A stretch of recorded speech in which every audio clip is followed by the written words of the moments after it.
ける愛の汗が素肌くすぐる。いけない仕業にその腰くねらせ、愛することだけその顔歪めて Hey just a darling Hey hey just a darling I wanna dancing 愛に目覚めてゆく。 Hey just a darling Hey hey just a darling I wanna dancing 愛の鎖つけて。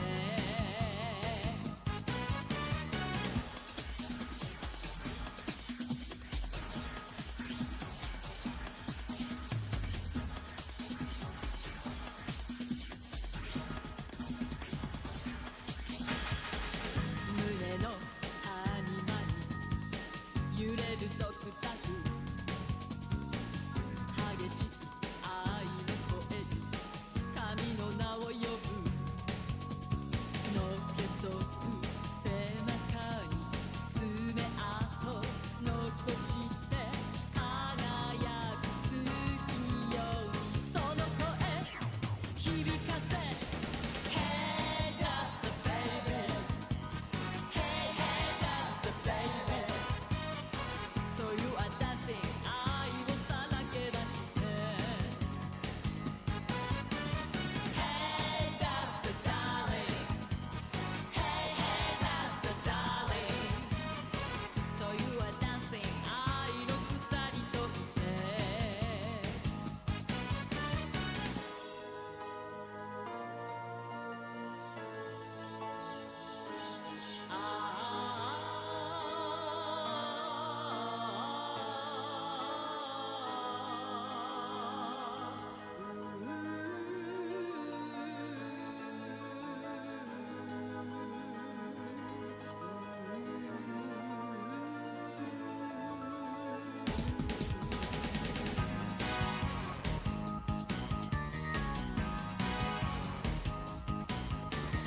Hey just a baby Hey hey just a baby So you are dancing 愛をさらけ出して。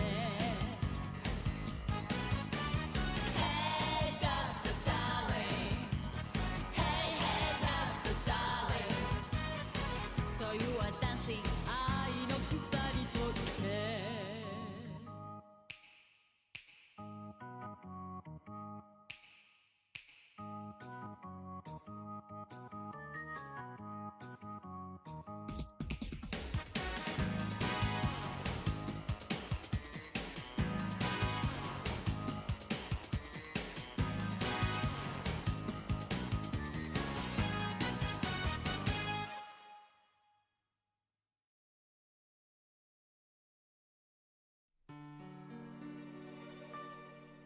街角に日が灯り、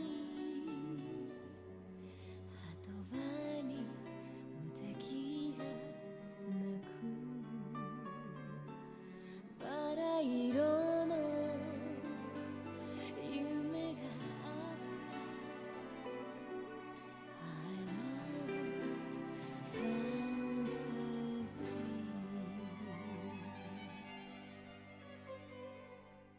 人生は歌方の人よのシャンパンだから流れゆく時に酔う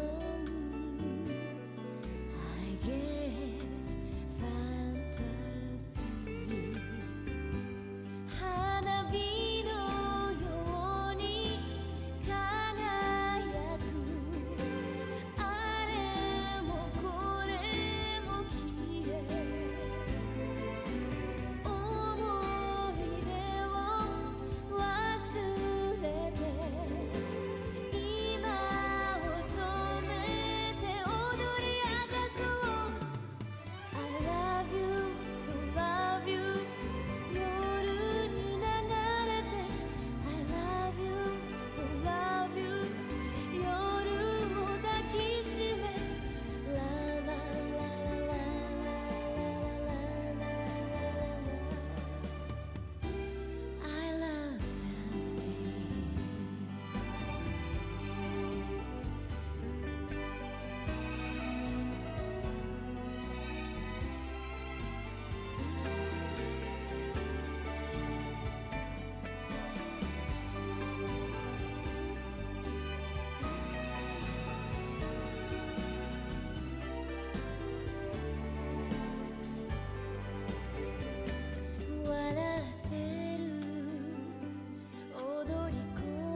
Great title? Thank you.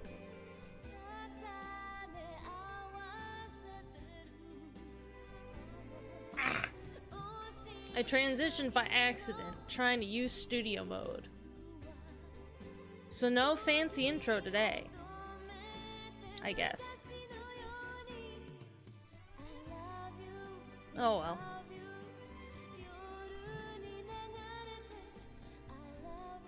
Ugh. The romance of Dog of Bay.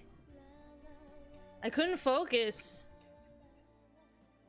on editing my items that I was doing in studio mode because I was just so deeply romanced by the music of Dog of Bay. I couldn't focus. I couldn't think. Want to scroll a place known as Bay of Dogs? No, it's this. The video game is called Dog of Bay. I decided I picked that as our music today because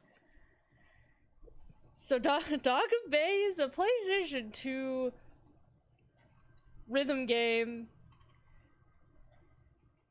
Okay, actually there's a good comparison. You know Cats the Musical 2019, the feature film. Imagine that, but if it was dogs. And that's what the PlayStation 2 game Dog of Bay is.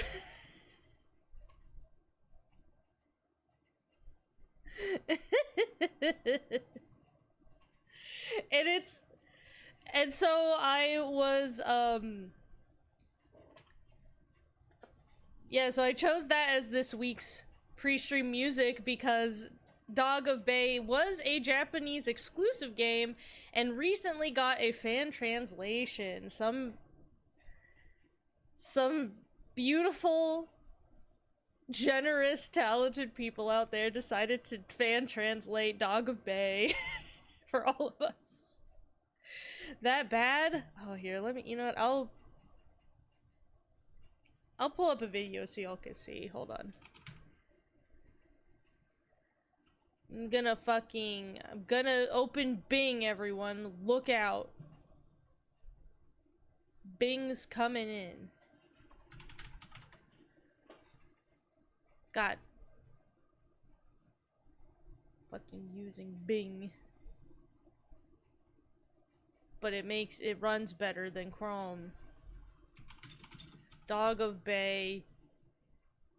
Gameplay.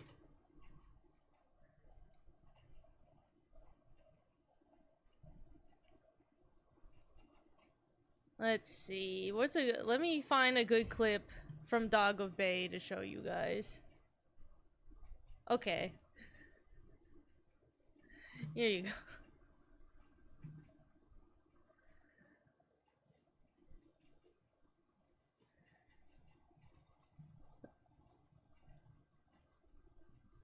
Let me pull up window capture. Microsoft Edge. Just watch this for a minute here. This is what Dog of Bay is.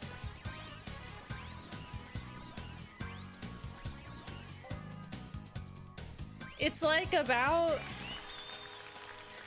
a club, a dance club where and it's a world of dog people, and you have to help the singers, like the performers at the club, to perform good for the crowd by doing this absolutely bonkers rhythm game. I like looking at this input, this like heart with the gemstones. I have no fucking clue what you're doing on the controller to play this. I don't understand what the input, like what you're doing. Look at him.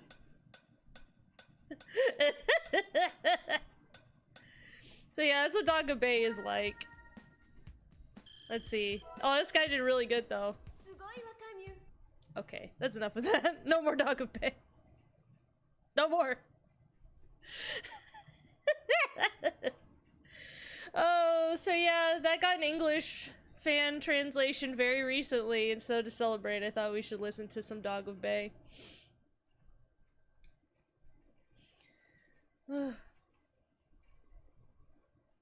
You know that sad story that ends with these two lab dogs that try to swim away and it's implied that they both don't survive? What? No? What?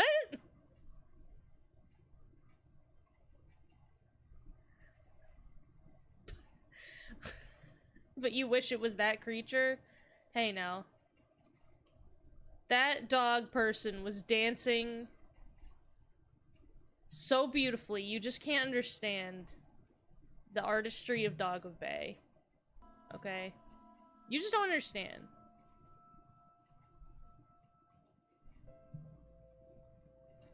It's a really sad animated special based on a book?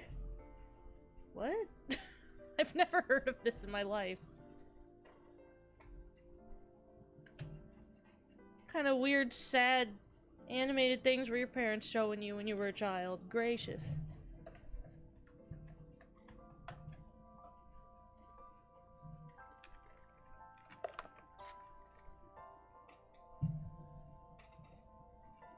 Well, Cats 2019, no, doesn't exactly have an excuse, but the Cats stage play was made in the 80s, and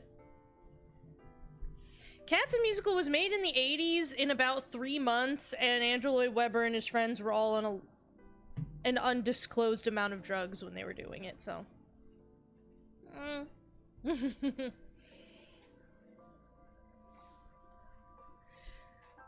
Ugh.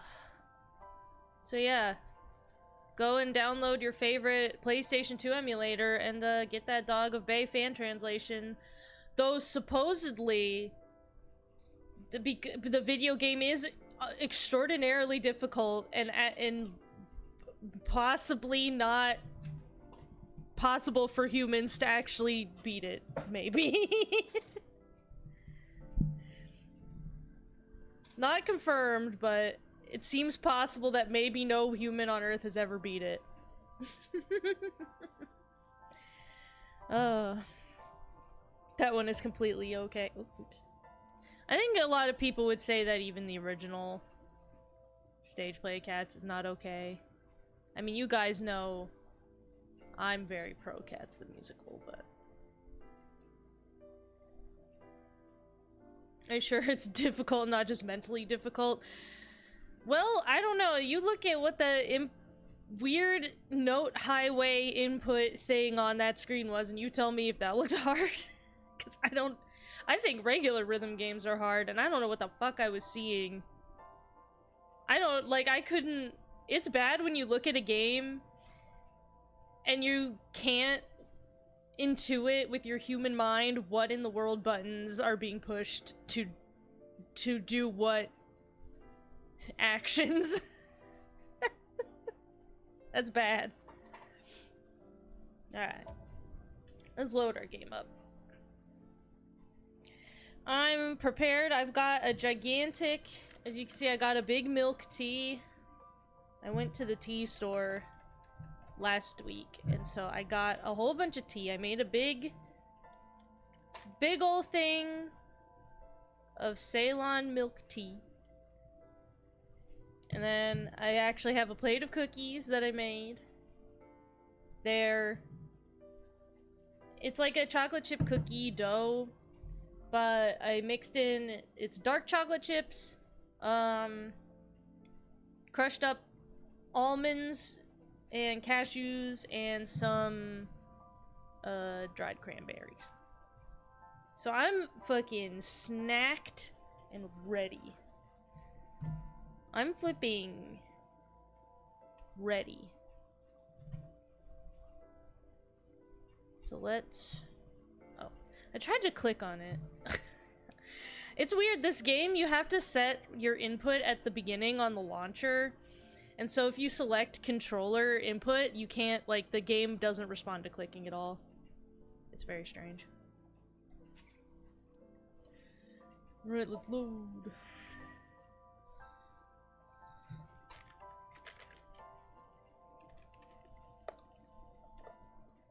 At least things like Rhythm Heaven don't make me question dogs. Should be allowed to defend on site. No, dogs should be allowed to vote. That's my position. Tea.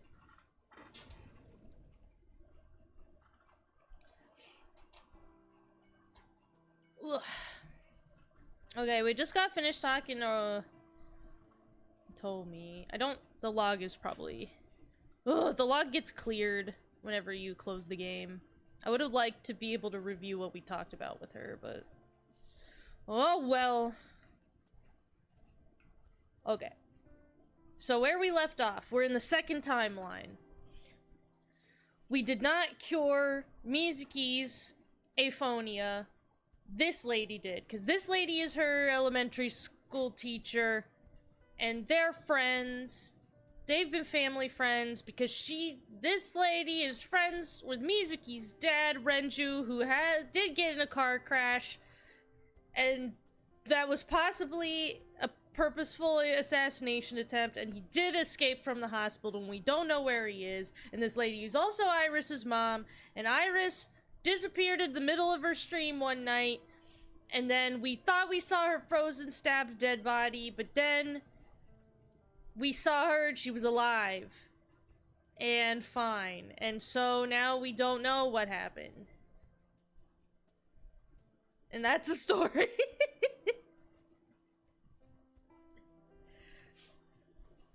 You know, since you brought it up, though, I will say Rhythm Heaven gives me fucking anxiety. I can't play Rhythm Heaven. There's something too clean about that game that, like, This is true of a lot of rhythm games for me, but the fact that Rhythm Heaven isn't, like, actual songs, and it's, like, has such, like, a snappy method to it that, like, whenever I start, like, one of the songs in Rhythm Heaven, for every note that I hit, my anxiety goes up about whether or not I'm gonna hit the next one properly. And then it's the sort of thing where then once I miss a note, it all just goes to hell and I can't get the rhythm back, and it's just out the window. It gives me too much anxiety. I think if I ever managed to get good enough at Rhythm Heaven that I, like, perfected a song and got the note, like, hit the notes properly every time, I would probably have a heart attack at the end and die. Which it does happen, like, I do have that to some extent with a lot of rhythm games, but there's rhythm games, you know, where it's just like a note highway and it's not like these super satisfying, precise, like, animations. It doesn't give me that much, like, stress to miss a note. Whereas in Rhythm Heaven, you really, and, like, especially usually some character in the scene, when you miss it, there's, like, I don't know, like a monkey in the background that, like, makes a mean face at you or something, and I'm like, shit! He knows I fucked up! It gives me, I don't know, I can't handle it. It's too much stress. It's too much. It's like a game that just, like, asks too much perfection from me, and I can't handle that pressure. Boss, I'm telling you, I saw this frozen dead idol. I took care of what you asked for. What did I ask her for? Oh, okay, yes, I almost oh my god, I forgot about this guy. So, there's a prisoner that, you know, just at one of the fucking penitentiaries, I guess, identifying himself as number 89, and he called us on the phone, and he also called Renju. I don't...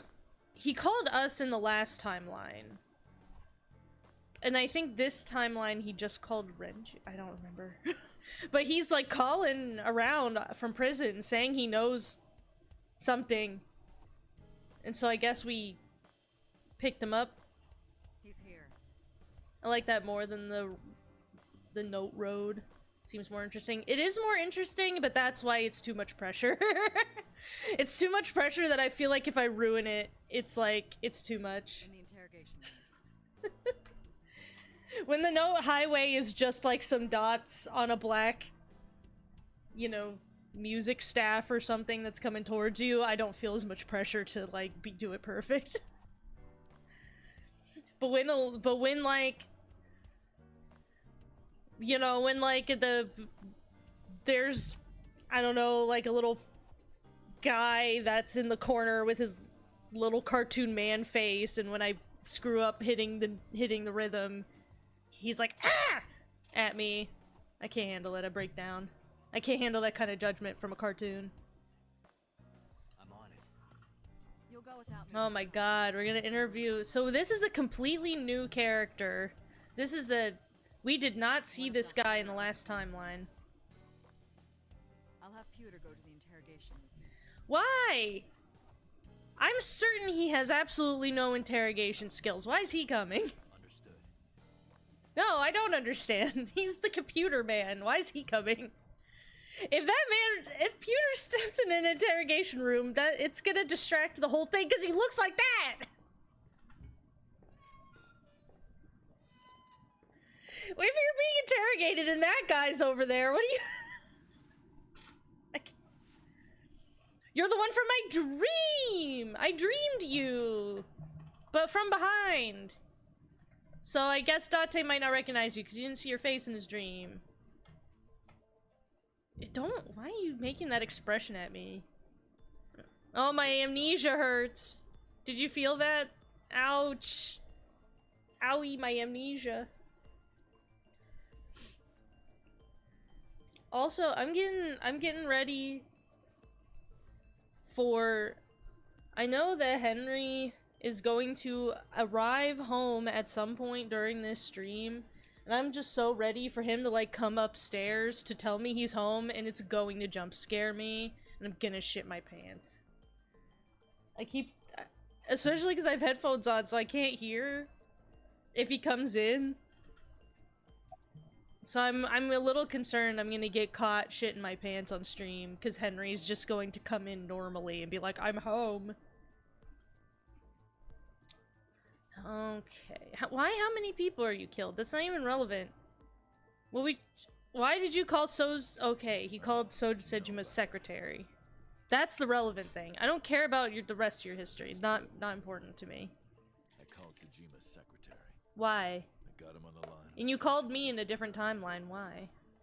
You spoke with him directly? Yeah.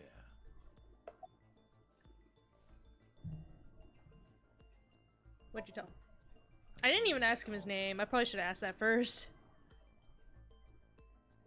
Will the jump scare be the closest to you playing a AAA horror mascot game?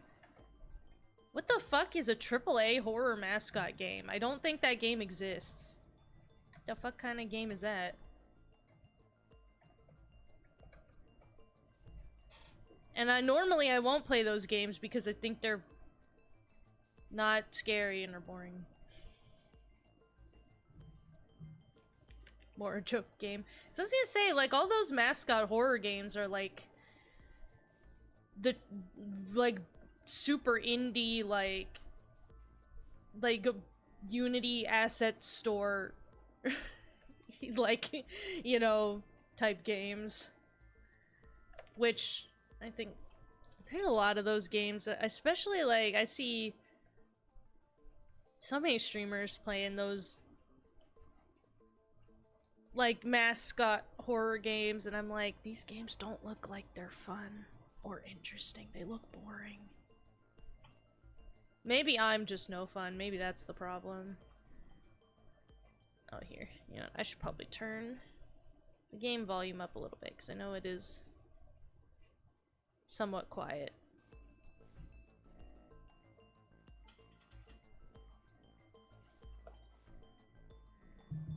Yeah, I know Five Nights at Freddy's is very exciting. I mean, and the hard thing about that too is like Five Nights at Freddy's is it's made for like the older kids to like young teen demographic. Like that's who it's for. And like and that demographic loves it, like, because it's made for them. So, you know, like no shame in that. But it is the sort of thing where like looking at it as a 31-year-old, I'm like, this looks like it doesn't have very much going on. Like, it looks like you just walk around and then sometimes a robot jumps out and that's it. Depending on which game. I mean, even like in the original Five Nights at Freddy's, you don't even walk around. I always thought that game looked really boring, so I was like, why everyone's so excited about this? Somebody. I felt bad, like I was hanging out with my 12-year-old cousin recently, and she's, you know, obviously really into Five Nights at Freddy's. Again, because like she's in the demographic for it. Like it's for people that age. And she's like, "Oh yeah, Five Nights at Freddy's, you know about it?" You know, because she knows that I like video games as a hobby. She's like, "Oh, you play Five Nights at Freddy's?" I'm like, no. And I'm like trying not to be like, because, you know, nobody wants to hear like, that's for children. Because that's mean. And a lot of adults do like it, so it's like... But it's hard for me not to look at it and be like, I think I'm too old to enjoy that.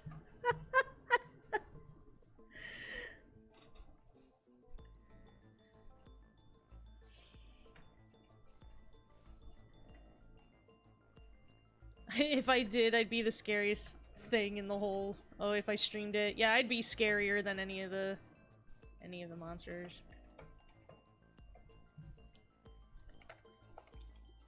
I can't tell you anymore.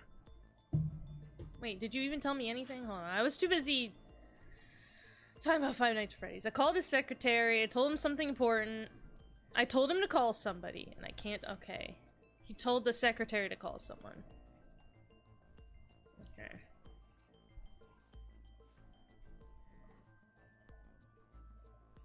I saw Buff Pup need all the water for the recent Five Nights at Freddy's thing. I can't unpack the meaning of that sentence.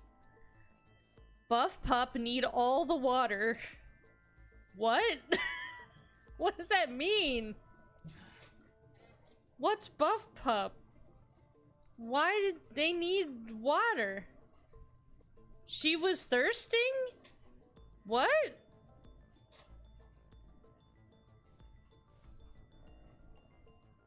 Buff Pup is a person?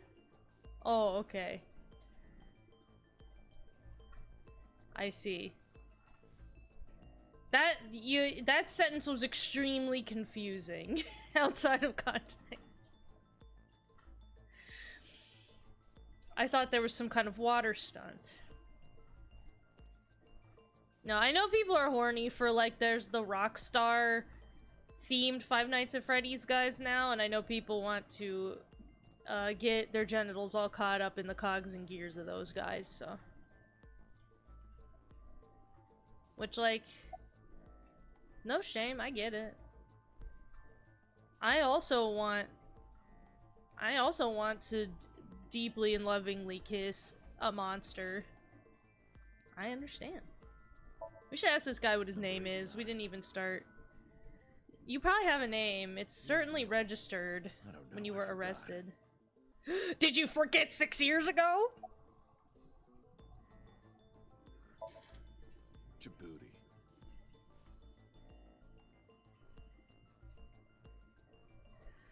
Is this gonna be a joke? Northeast Africa. Oh no, that's real. Roughly 900,000 Sorry, Africa. I thought that was like some kind of setup. Where like I was supposed to say, where's Djibouti? And I thought he was gonna say like, in your seat, idiot, or something, I don't know. I don't take kindly to stupid lies. He might be from Africa. Oh, I see. I thought that was true. I just thought he was. I don't see why he wouldn't necessarily be.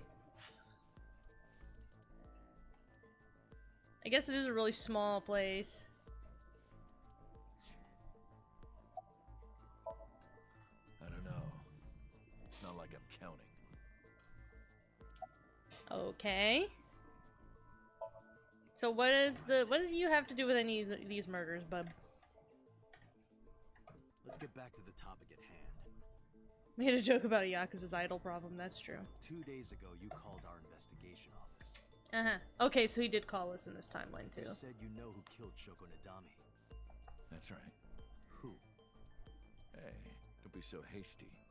I don't want to tell you, because... We haven't agreed on a deal. You're gonna let me out of prison, right? I mean, are you gonna kill more people? Because you know we can't just, like, let you do that.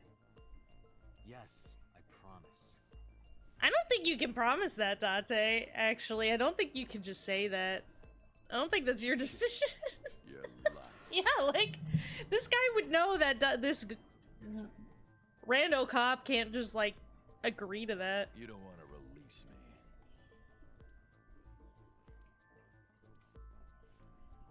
That's fine. I was expecting this anyway. I just wanted a good excuse to leave the prison. How about this? How about you tell me what I want to know and I'll give you an ice cream? What do you mean? You really want to know? Here's what I mean! Oh god, is he gonna Hulk out? Oh shit. Ow, hey! Ow, my tummy. Ow, my head! Ow! Pewter, why didn't you help me? You'll make a good hostage for me. God, this is why you shouldn't have brought him. He didn't help at all. God. Fucking Pewter is sitting here doing absolutely nothing. Oh my god. I wonder if 89 wants a SpongeBob pop. Ew, I would not want one of the SpongeBob ones. The only ice cream head shaped pop I like is the Snoopy one. I don't even know if they make those anymore. Yeah, right? He did, like, why didn't you put out your fucking, like, Venusaur or something? Like, what did... You look like you would have a Rayquaza. Why didn't you take that out and battle that guy? Are you kidding me? Yeah, that's what I wanted to say. A criminal serving a life sentence just escaped from Metro Police. I ordered everyone to keep quiet about this, but it's only a matter also, of time wait. before the press sniffs this out. How is it that, like, nobody on the way to the exit of the building, like, could do anything? There's not, like, a special lock on my cyber gun so that only, like, I can shoot it or anything? We're spending all this fucking taxpayer money on these psychic machines to get vague, dreamlike information out of people's minds. And we don't even have just basic, like, de-escalation training. Like, basic self-defense and de-escalation training to keep things like this from happening. God. Maybe you got a disguise. Yeah, maybe he dressed up like Pewter's Rayquaza. We need to get number 89 back before then.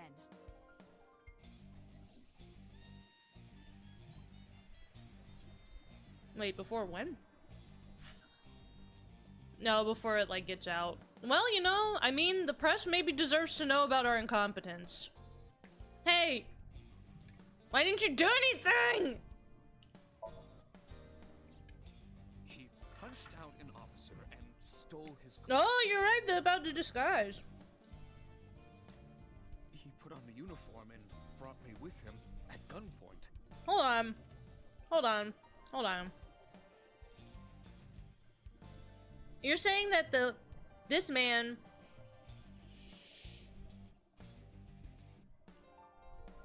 bonked another guy on the head, took off that man's clothes, took off his clothes, put on that other man's clothes. And at no point during that did you feel you had an opening to get the gun out of his hand.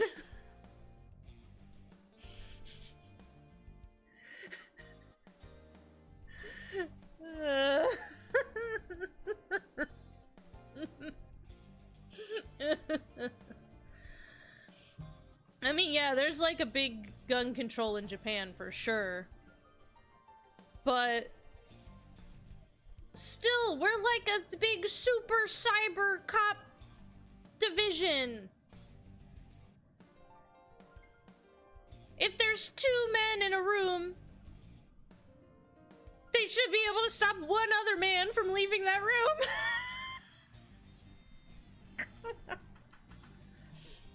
It's a fucking weird cyber gun. Like, there should be some kind of safety things involved with it, where just some random guy can't take it and shoot with it. He had the gun in his pocket, hiding it. If the gun was in his pocket, then why didn't you try to restrain him if he wasn't even pointing it at you?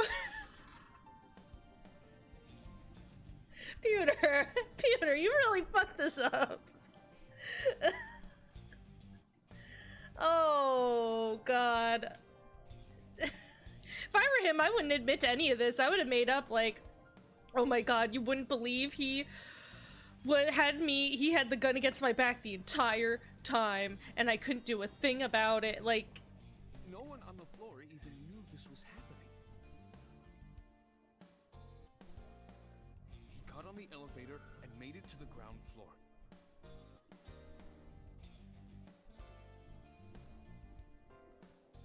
and then wait, so why weren't there other guards and things outside of this room that knew that this was happening in this room? And that their job would be to make sure if violence breaks out, they help. That's normally how it works. I have to imagine. He even stole my security card.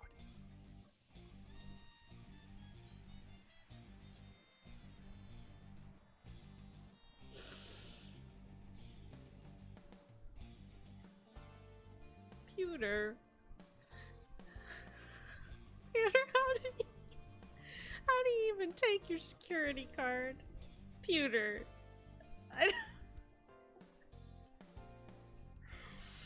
Buddy.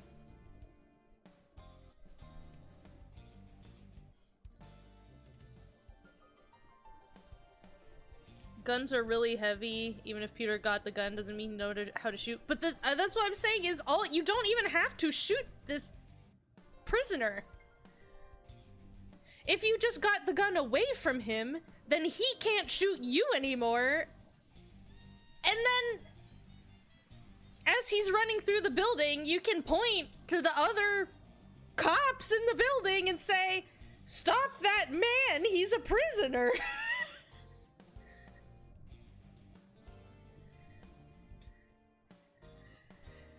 There's no, this is an unbelievable level of incompetence. I can't.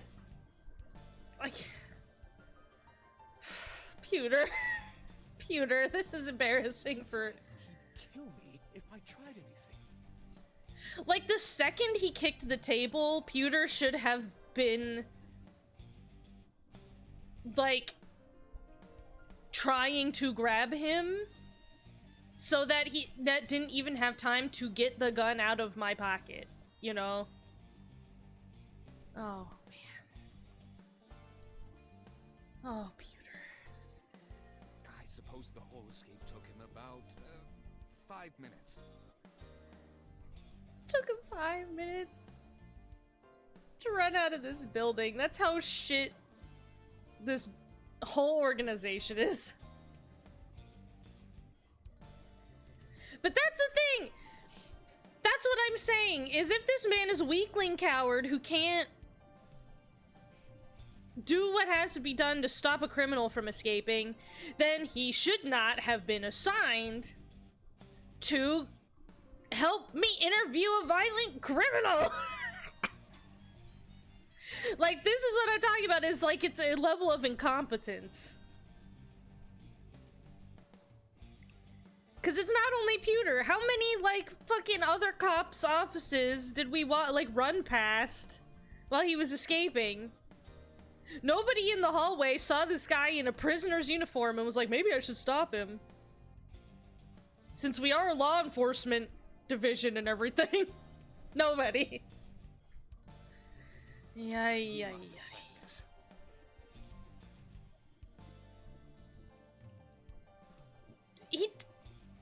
I don't even think he must have planned this, because what he did was so simple and apparently easy to achieve that I think he could have just come up with it on the spot, and it worked fine. You're rather calm about all this. I'm coming down from being terrified for my life. I'm in a bit of a fugue state right now. Boss, you should not. Why even bother having Pewter in there? Might as well have just not had him there then. What was he there for? The whole point of having two people is to prevent stuff like that from happening.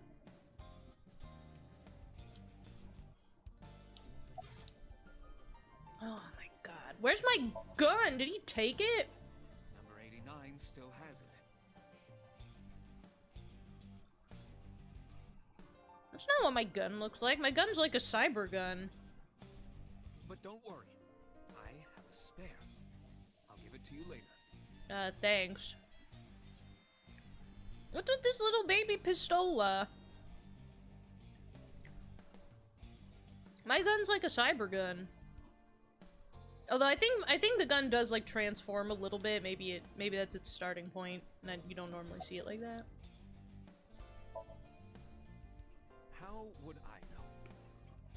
After he got to the exit, he let me go.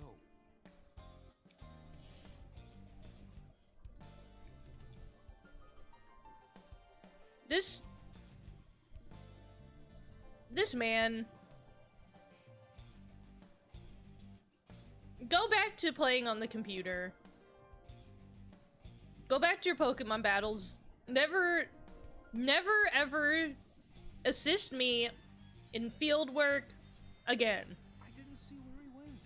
I collapsed right there. Oh god.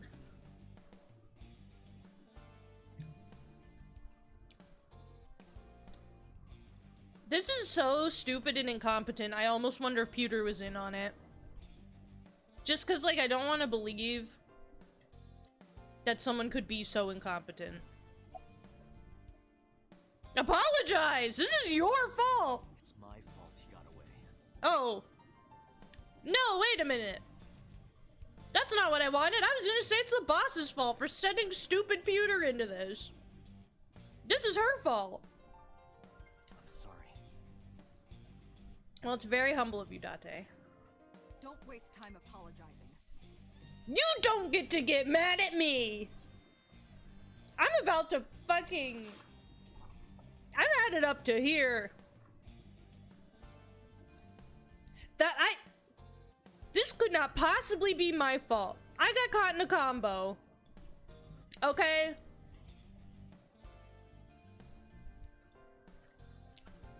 His moves, the fucking frame date on his moves, he was all plus. I could not get in there before I got bonked on the head. And somebody else that was supposed to be watching my back did not, and that's not my fault. Go catch him. Oh my god. I wish I could go take that back. I want to unapologize. I'm the one who has to go on an apology tour now. Yeah, because maybe it's your fault. Oh. Really messed up this time. Oh my god.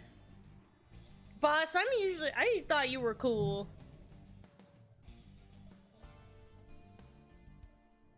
This whole place is corrupt.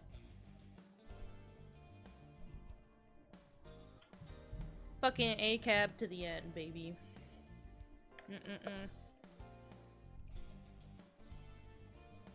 Maybe she thought Date could take him on. Never realized the amnesia effect would happen, but it wasn't even an amnesia thing. The guy just did a really good combo on me. Like, he kicked the table into Date so he fell down, and then jumped up and hit me on the head really fast. And so I bonked me out. Yeah, right, 89's, he's out, he's gonna train for EVO starting now. That's what he escaped jail for. I know you are already aware of this, but there are security cameras all over this complex. Yeah, what's the point of having security cameras if security doesn't come out? Whenever some kind of thing happens. The whole point of security cameras is to, like, so people can see when things are happening.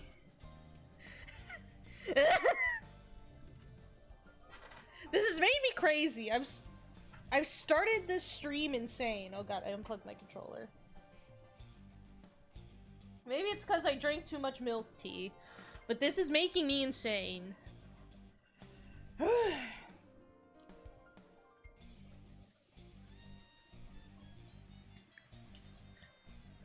But that's what I'm saying. That's why I don't think it's Date's fault, and that's why I don't think that she has any right to be mad at me. I think this is her fault. Take pewter with you. Ugh. Maybe you should get your scheduling in order. So that when we get a fucking dangerous criminal in to interview, maybe you should be there, huh? I checked all of them. Ugh. Number 89 fled in I mean, I think that the point of it was that they need number 89 to flee because that's gonna be relevant to the story. So he had an accomplice. Yes. Did you see who was driving? Whoa, he had an accomplice? So man, he must have... Maybe he did plan this then if there was somebody waiting to pick him up. I did. Who was it? You and I know him well. Was it So Seijima? The only other...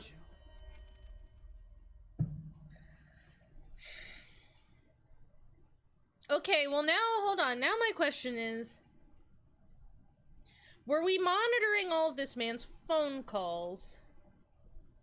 Because when you're in prison, you don't just get to, like, fucking talk on the phone all the time. They, like, know who you're calling and what, and, like, you're being monitored. Was he calling Renju? How did he set up... How did Renju know?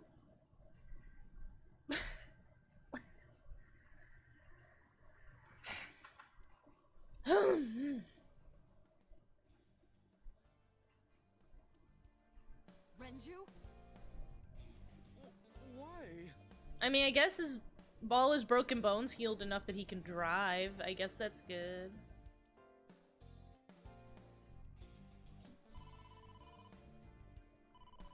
Date, Moma is calling. Oh, Moma from the Kumakuras?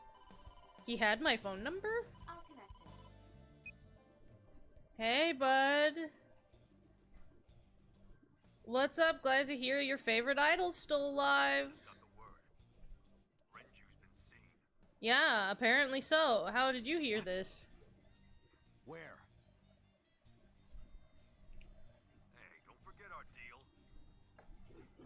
Oh, sounds like the boy is back. And I didn't get jump scared by him coming up the stairs. Welcome home. How was your meetings? Good. I ate a lot of food. He said he ate a lot of food. That's good. Well, go hang out with Minty, because she was really bored with you being gone all day. She was putzing around up here and making trouble. You can shut my office door on the way down if you want, so you don't hear my screaming, because I'm getting really pissed at these incompetent police forces.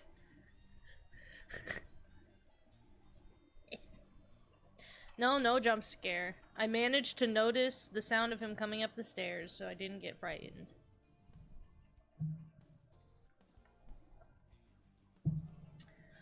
Oh boy. Okay. Deal. So, what was it? We're getting them into a handshaking event deal? with Iris or whatever. Not already? I'm talking about Tessa. Oh, right. Wonder why her idol name is A-Set. I bet that has some kind of pun meaning.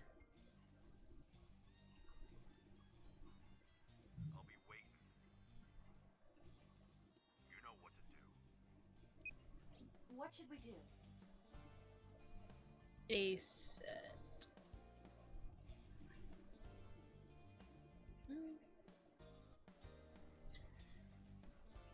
Well, it's also, it makes me wonder what exactly is it still A-Set in Japanese, I wonder. We have no choice. We have to take her. To Moma? Iris, I know that I said that I thought you were dead before, but I'm normal now. I'm over it, and can you please come with me to shake this Yakuza's hand and be nice to him for me? Thanks. I mean, if we pay her to do it, she might be down for it.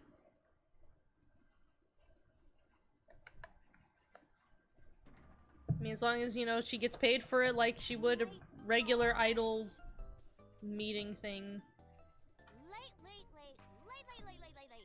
You're Oh, that's right. We're supposed to be on a date with her.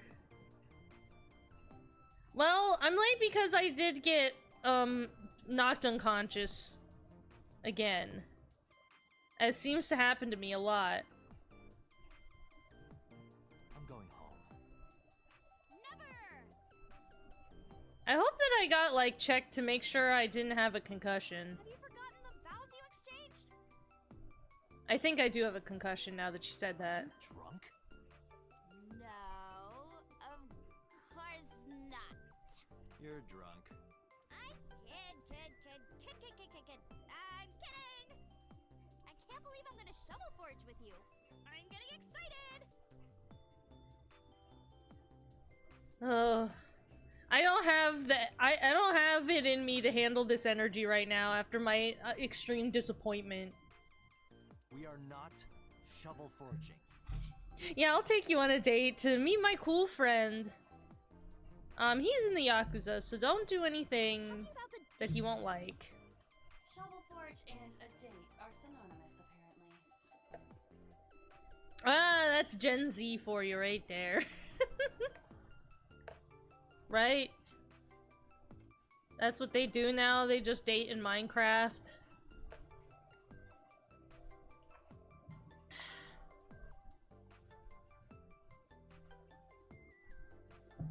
I wonder if this is a clone she keeps mentioning Shovel Forge. I mean, obviously it's Minecraft. You know, it's the McRonalds of Minecraft. So where are we going?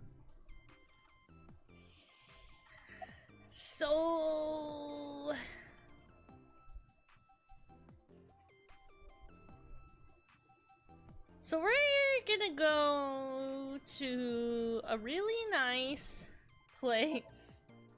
Really nice place. It's gonna be cool. Nice place? Yeah. Yeah, you'll love it. Don't worry. It's fine. Why couldn't we at least go to a... Why'd I have to bring her to their offices? Couldn't I have told Moma, like, hey, Moma, why don't we go to... get some food somewhere, too? And you can meet her there, so I don't have to bring Iris to a Yakuza office.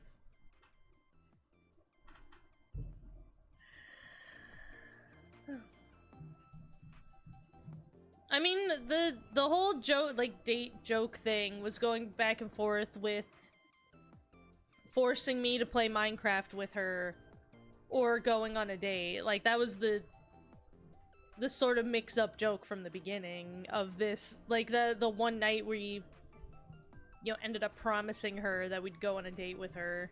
She was going back and forth on, oh, we can play Shovel Forge the whole time. As if possibly the date was gonna be a date where we just play Minecraft. Where are we? Don't worry about it. Let's see. One belonging to the Kumakura gang. Again, I think you should probably, like, gone about this differently. I see. A gang. I see. You can't get too... She couldn't possibly be too weirded out. I mean, Renju is obviously in with the Yakuza, so, like... Surely she's used to these types. This isn't nice at all. That's true. This is more like mice. Like rats. Good attempt at the rhyme there. Looking at Momo, though, he's Come on now. having a great time. I'm no rat. I'm a friend. Oh, Feels boy. suspicious for a friend. Don't look at me like that, Tessa. See, this is why I thought maybe why don't we go and get ice cream? And then maybe then it would have been more normal. And you could have not worn your Yakuza suit and worn more casual clothes. And so it would not scare her so bad. That's so good.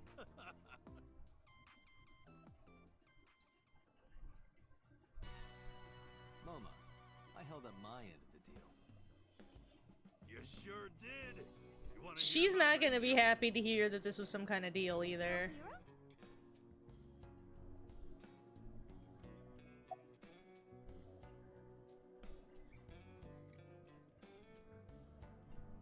Ice cream sounds creepy? No, like imagine it's like, okay, I'm gonna take you on this date or whatever, but I know a guy who's a big fan of yours and he found out that I know you and so he just wants to meet you. And then we all go to like a Dairy Queen or whatever, and then, or you know, like, cause you know, the street food in Japan is a big thing, so we'd go and like, you know, get some ice cream at like a little street side booth. And we walk around the shopping arcade, and it would be normal. You know? It would be normal, and we wouldn't come to just their business offices, where they'd probably be stabbing guys on the regular in here. Okay. Tell me about Renju. You said on the phone that you saw Renju. Yeah, I had all my people looking for him. Oh yeah, why's that? So, tell me where he is. I could. Why are you looking for him? Hey, I held up my end. I brought Iris like you asked. I'll make her say something mean to you if you don't help. Date, come here. I'll make her tell you that your penis is small. Although maybe he's the type that he'd like that, I don't know. Date, I don't quite know how to ask this. Yeah, do you want a handshake with her? Can you ask Tessa if I can shake her hand, please? At least he wears gloves. Oh, that's it? Sure. I'm sure she's used to that kind of thing. I'm sure she's done handshaking events before. Iris, could you do me a favor? A favor? He, wants to see your boobs. What the fuck, dude? Wow. I didn't say that. Oh, sorry. What I meant was, he wants to shake your hand. Oh, a handshake. Sure. I would never show my boobs.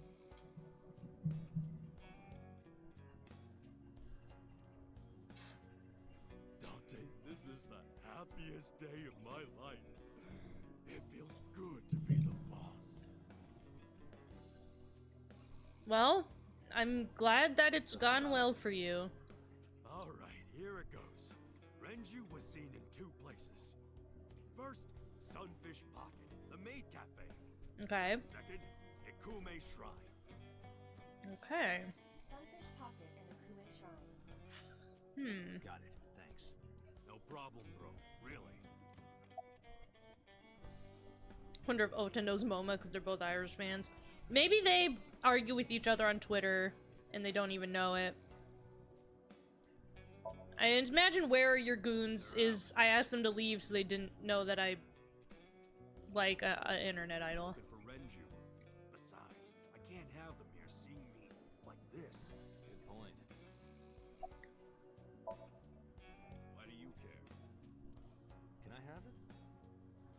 Okay. What? Can I have the ring? Why would I give it to you? Hey, can I have the ring? Mm-hmm.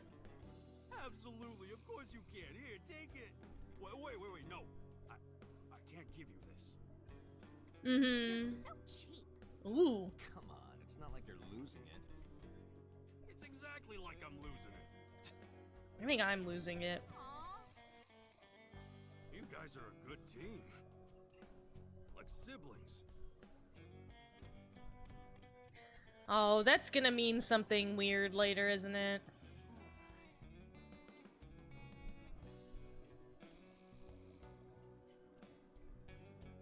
So literally just asking him for his ring, that was just like a comedic bit. Oh, I probably should have introduced him first. Haven't introduced this old man yet. I should have done that first. You're 24? What has happened to you? My man, you need to... This job is too stressful on you. And you are probably smoking way too many cigarettes because your face, skin, your bones, you look... not... You look older than you are. Muma is It's- lying. He is at least 48. Okay, no, now 48. He looks pretty good for 48, actually. Absolutely. Sorry for not introducing myself. Now for 48, he actually looks really good. My name is Moma Kumakura. I work for a prestigious advertising agency. Mm-hmm. You run the Kumakura gang, right? You're like a mob boss. She gets it. How did you know that? Renju is her boss, and he's in with the mob. She gets it.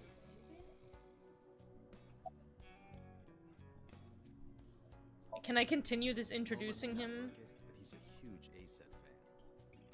Well, I mean, I don't know if I'm a huge fan. Looking old compared to Ota, yeah. Gambling. Bet, debt, ASET. Worries. Forget, fret, ASET. Now what does she say? ASET, you bet. Wow, my catchphrase. Thank you. This is I don't know how I feel about, like, this word association chant that she has. But sorry, Moma. I don't like gangsters. Aww. Oh, you broke his heart.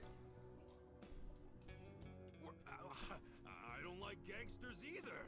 Gangsters are awful. All those nasty Yakuza guys should drop dead, am I right? I mean, that's kind of true. Most gangsters don't like other gangsters. That's kind of the whole thing. About Renju. What happened to Mr. Okiura? No one fucking I heard knows. he escaped the hospital. So did I, but I don't know anything more than that. Please tell me. I don't know. Ooh, 3 things about his escape stuck out to me.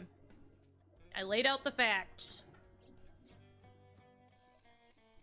Mizuki was alerted to the place where Shoko's body was found by a message sent from Renju's phone. I found Iris's body in the Okiura fishery cold storage warehouse. Earlier today, Renju fled with a prisoner, escaping a life sentence. An assassin named number 89.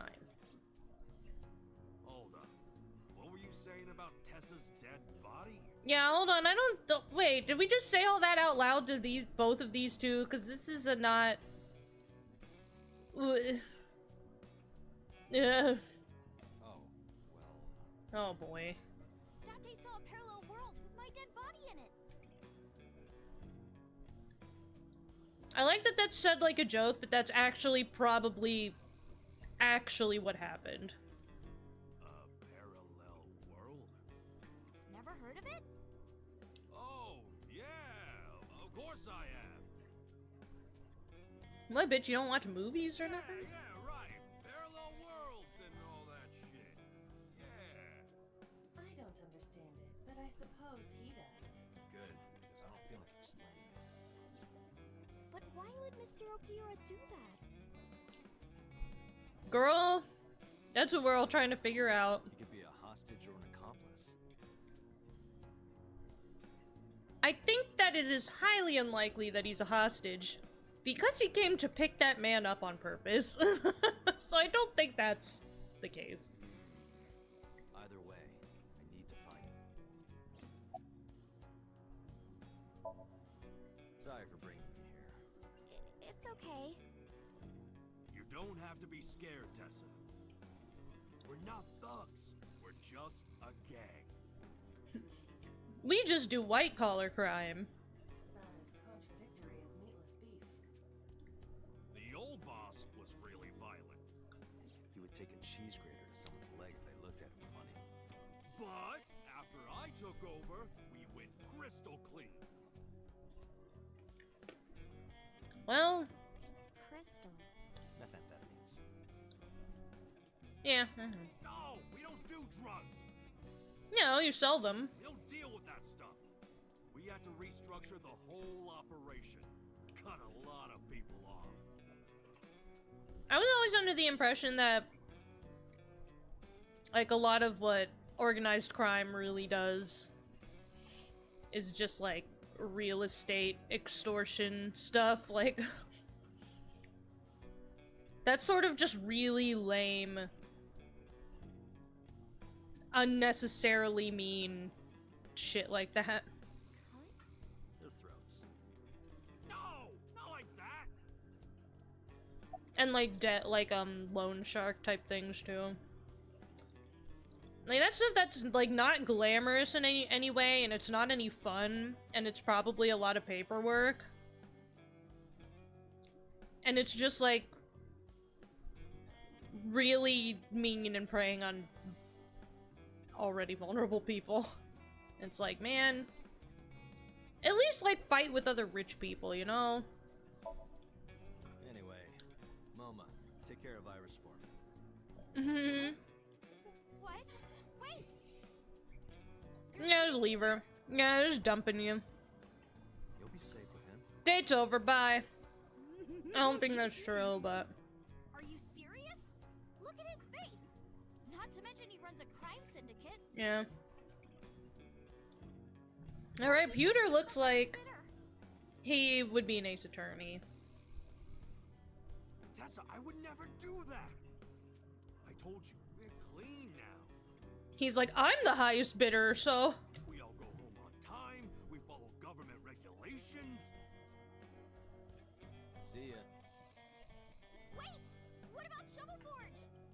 I want Moment to be like, I love Shovel Forge. I told you I never promised to play with you. I don't think he's gonna chop her up. I think he'd just, like... probably engage in some kind of illegal physical activity. Probably. But you promised me a date! Dante, is this true? You son of a bitch. Yeah, this was it. The date was here to bring her here. Well, look what you've done now, Iris. Thanks. Okay. I'm good. Good idea. Dante, you're gonna look for Mr. Okiura, right? Take me with you. If you do, I'll tell you about last night. Okay. I somehow think that you still won't tell me, but... if Yakuza took place in this universe, Kiryu would be relatively normal. Yeah. Fine. Well, I don't know. Dante, Normal... don't ignore me. I've never seen a man so good at slot car racing before. Though maybe that's just the Kiryu that I watched Henry play when he was playing Yakuza. But I think he was inhumanly good at slot car racing, so... maybe not normal. A clean gang?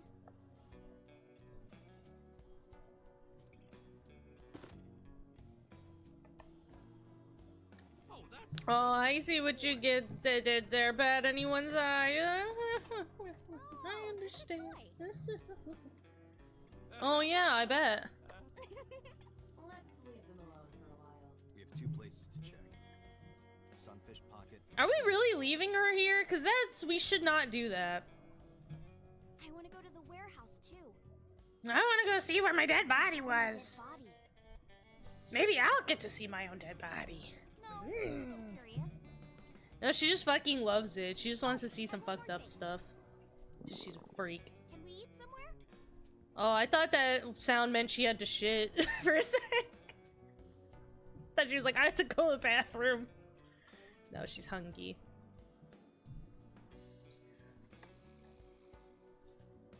You leave the place behind to be ran by a chicken. Food sounds good. That's true. Haven't eaten in a while.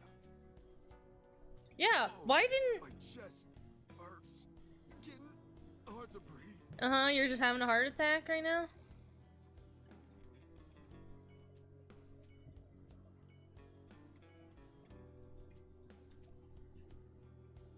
Yeah, we told her we saw her dead body, and she says that that didn't happen to her. Which is why I think the thing she said about us accidentally seeing a parallel world, I think that's likely true.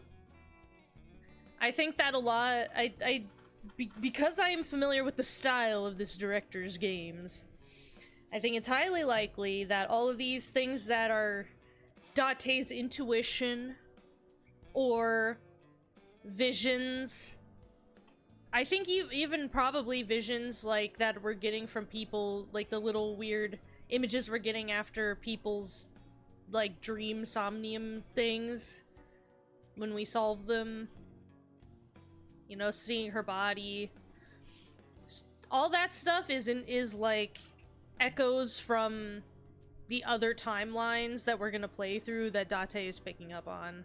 I'm certain of that. I'd put my money on that. Alright, no one's got anything else to say. Hold on, can we... Oh, we can't get out his embarrassing figure read? No fun. Is there anything weird in the office that we can look at? There's not. Boo, boring. So Iris can die in other timelines? I mean, I don't see why not. Renju died in the last timeline, and he's alive still here. I don't know for how long, but he's alive. Like, he's currently been alive longer than he was in the last timeline, so... I imagine Majima's dream is just the dance pad. Yeah, like from the nightclub minigame.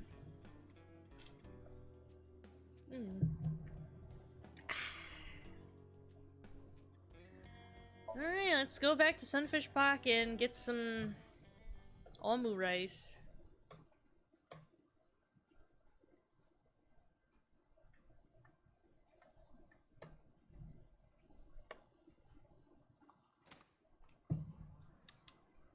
I saw a familiar face. It was Mizuki.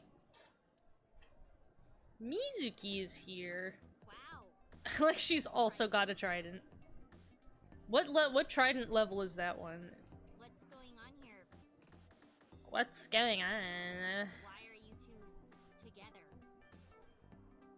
Well, Well, we just came back from the Yakuza's office, and we found out your dad is running away with a convicted serial killer, and we're trying to find out where he is.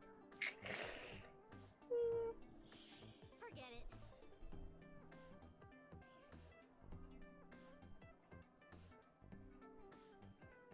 Oh yeah, man.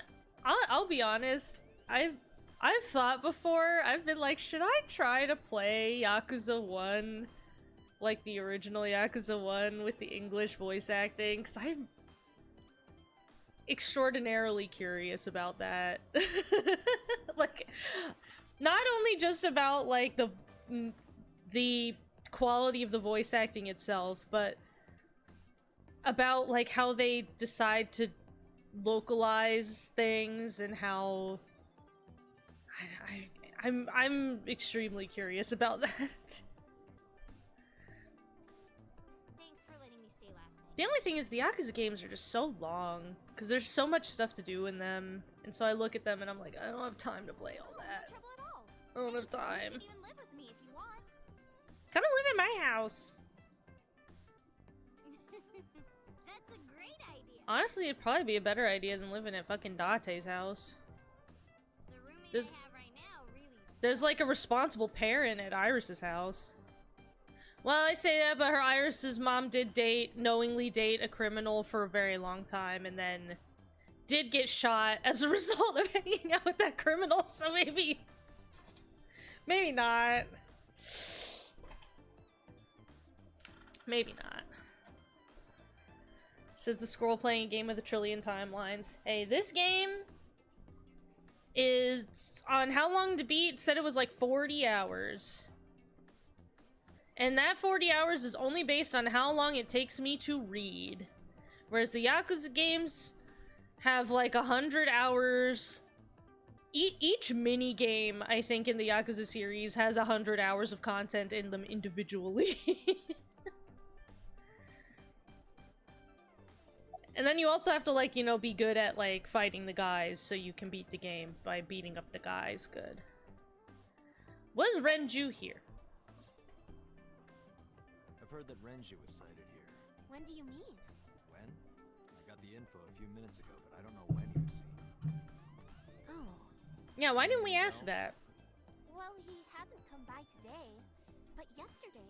Yeah? Yesterday? But I was here yesterday. Did he come after I left? It was after that. We should have given this mermaid girl our fucking number to be like, if Renju shows up, call me. After you and Ota left. Why didn't you tell me sooner? Bitch, she doesn't have your number? And I don't have any way to contact you. Damn it. We just missed it. Well, Grounded was a game that I very, very wanted to play Grounded really bad.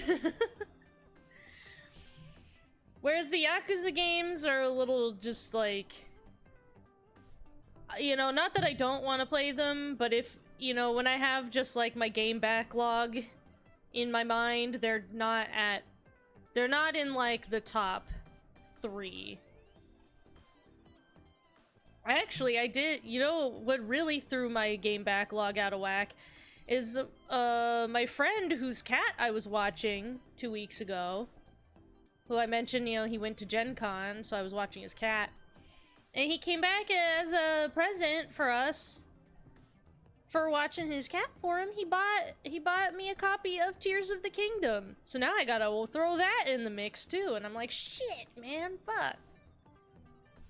I already got, I only just, like, hit the credits in Control, like, over the weekend. And that game, I've had it for, like, more than a year now. And now I gotta get Tears of the Kingdom. I gotta fit that in the schedule. God. Right? I'm, like, I'm psyched he bought it for me. I didn't think he was gonna. He really surprised me. That, and then he also bought us a really lovely art print of Melania from Elden Ring, which is very lovely, and we hung up in our living room.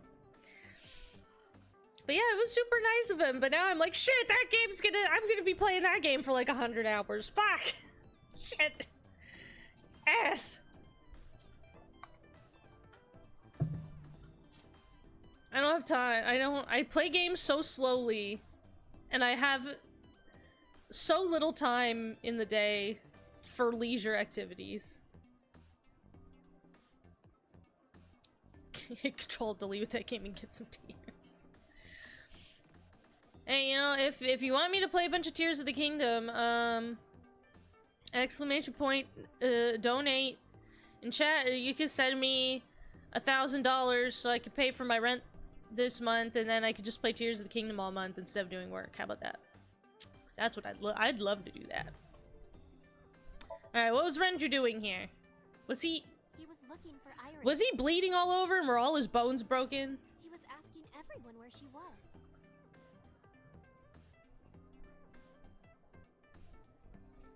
Wasn't she just at... No, at that point we still didn't know where Iris was. But then I think right after that, though, didn't we just go to her house and she was just at home, right? Looking for me? I'd love to do that, but I don't have the cash on me. You need to call all your richest friends and tell them, hey, this random person on the internet would really like to have $1,000 for free. So if you could send that right on over. Yeah. If you can tell your richest friends, actually tell them to make it $2,000 and that they won't get anything in return. Other than my gratitude, I guess. Did he give a reason? No, not in particular. Iris, can you think of why he would be looking for you? No, not at all. I don't know if I believe that. I don't know either. I believe that. I think Mizuki probably actually has no idea what the fuck's going on. Anything else you told me about him? Were all his bones broken? Anything else? Well, he did seem really sick. Yeah, was he like bleeding all over the place? Was there like a concave dent in his head? Like, Pale and sweating a lot. yeah. Yeah, dear Uncle Moneybags, please send $2,000. Yeah, right? Oh no, I wouldn't even stream Tears of the Kingdom. I would just take that $2,000 and I'd just go and play it myself. Nobody, like my friends and family would think that I died because I would just sit and play Tears of the Kingdom and not do anything or go anywhere for the whole month until I was done. That's it. That's a relaxation game. I don't plan to stream Tears of the Kingdom because it would just mostly be me running in fields and like looking really close at trees. Because that's how I play open world games, usually.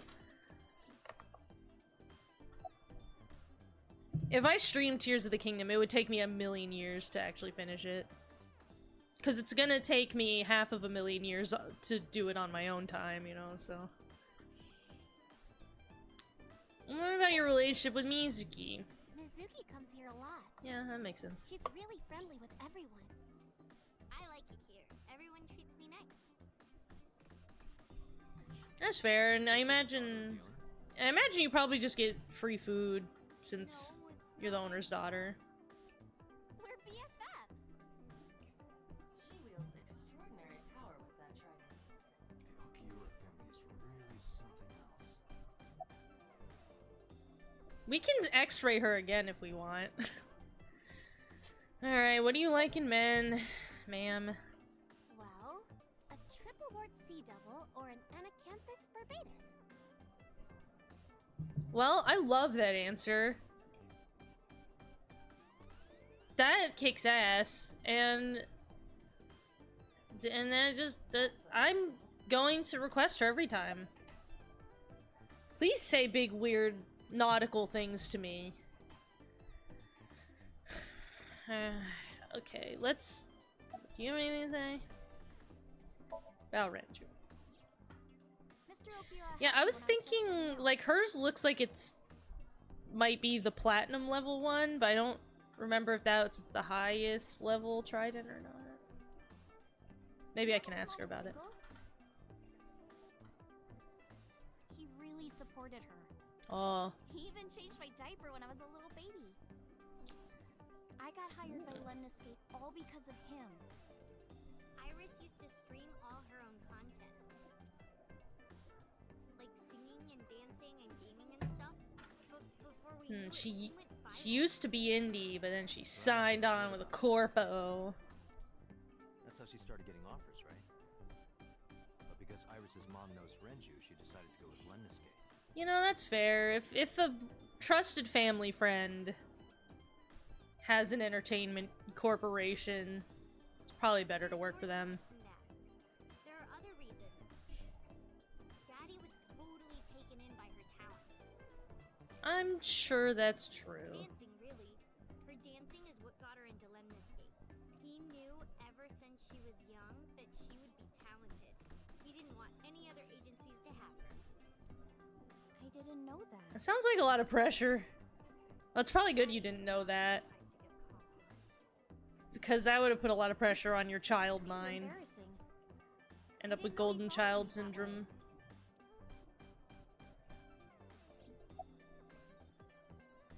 You like dancing, yeah? Like doing a dancey? Alright. Well, maybe about the same as eating. Okay, that's fair at Anyway, least. I've always loved moving my body ever since I was a little girl. She's just gotta move it. Have a body, feel the groove. Everybody movement. And you're fast, too. Yeah, I did a lot of Ah! Amazon. Thank you for your Amazon Prime sub, Joe. Resubscribe for 23 months. That's pretty much 1,000 years. Thank you. We're right now sorting out where the manager of this entertainment company went because all his bones are broken from being in a car accident, and then he ran and escaped to the hospital and was last seen picking up an escaped criminal serial killer and driving away with them. And nobody knows where they are. Yeah, that's what it says. That's the voice that in Kamen Rider Amazons when they henshin. It goes Amazon. Were you always the anger?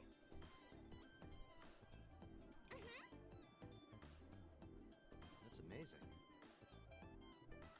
Wait. Hey, wanna hear something cool? Iris is the goddess of rainbows in Greek mythology.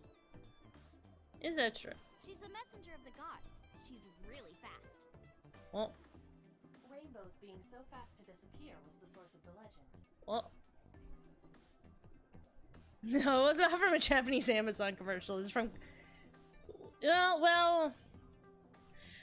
Kamen Rider Amazons is a remake of the original Kamen Rider Amazon, or like a reimagining of it, that Amazon did fund and is exclusive to their video platform. So it's kind of an Amazon commercial, but a show. So... yeah, I was gonna say, I know Messenger to the Gods is Hermes, but my mythology knowledge is all spotty. She could be right, because especially there was like 100 gods of everything. There was a lot of overlap, because they really couldn't stop coming up with gods back then. You're as fast as your namesake then. You wanna race? Sure. I'm gonna get the chance. Like, there's 1 jillion, you know, Greek gods, but we just only hear about the popular ones. There was tons of them that you don't hear about. And, like, a lot of Greek gods, even, like, really popular ones, are gods of shit that's, like, if you look at the list of the things that they're god of, it's, like, super long, and it'll have things like fucking god of pancreas is god of sticks, you know, like god of eyelashes, like shit like that. Like it'll be like really specific weird bullshit just got categorized under certain gods, you know. Hermes was also an asshole in God of War. I'm sure that's accurate to how Hermes totally was in real life. Do a TikTok dance for me. Right here? Yeah, right now. Oh, I wanna see too. Me too. Do the dance from Fortnite. Also like to see that. I don't know. Come on, just show us. But... alright, I'll go set up. Oh, okay, we're gonna put her on the idol stage here. Are they actually going to have a song and dance performance? You insist. Yay!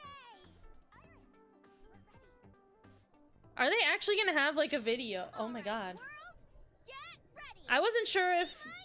if this game would have enough like Arrow.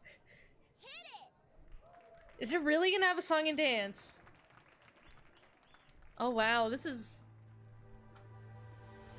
I never thought we'd actually see her perform, because I figured that'd be too much just resource allocation for this game, the budget of this game. Teacups that are flying on maps mystifying. Man, they even dubbed the song in English. A journey through time. A permanent fire, cold frost on the pyre. Fruit never expires. You've seen Ooh. in your eyes. You've seen in your mind. While the old bow their heads, while the blind meet the blind, the marble loses shine. The eye clouds by design. What the fuck is this song about? The one hope, the one truth, that if we believe we can make miracles. Yeah, Oda would've shit his pants. Even with the dabbles of time against you, never let the fire fade in you. See the golden goddess with wings of rainbows, set sail through the night sky to embrace you. Resist, allow your heart to take you. Never let this merciless world erase you. Passing down the light of the torch to guide you, and you shall be bathed in light.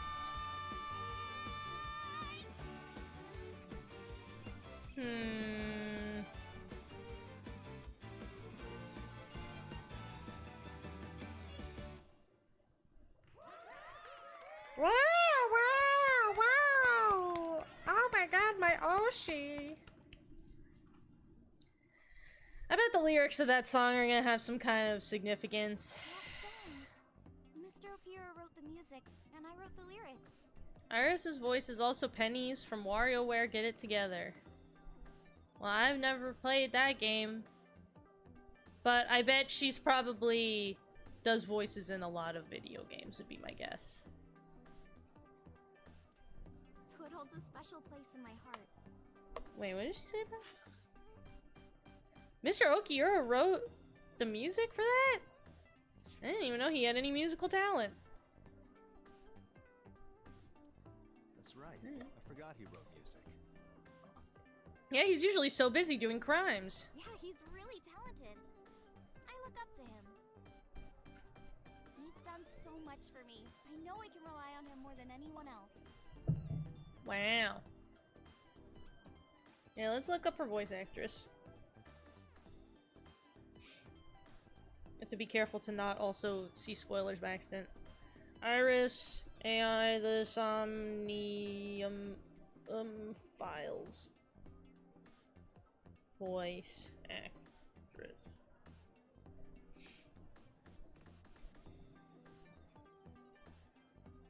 Oh my god, she has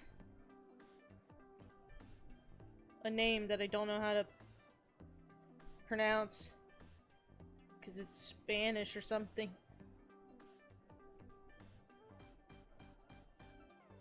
Oh, so she's done some dubbing in ReZero. Oh, she was one of the girls in Wonder Egg. Oh, she's Kimberly in Street Fighter 6. That's nice. That's fun. Cool. She was in Kimono Friends. She's somebody in Hero Aka. She's somebody in Attack on Titan. She's in Horimiya. Oh yeah, she's in a lot of stuff. That's nice.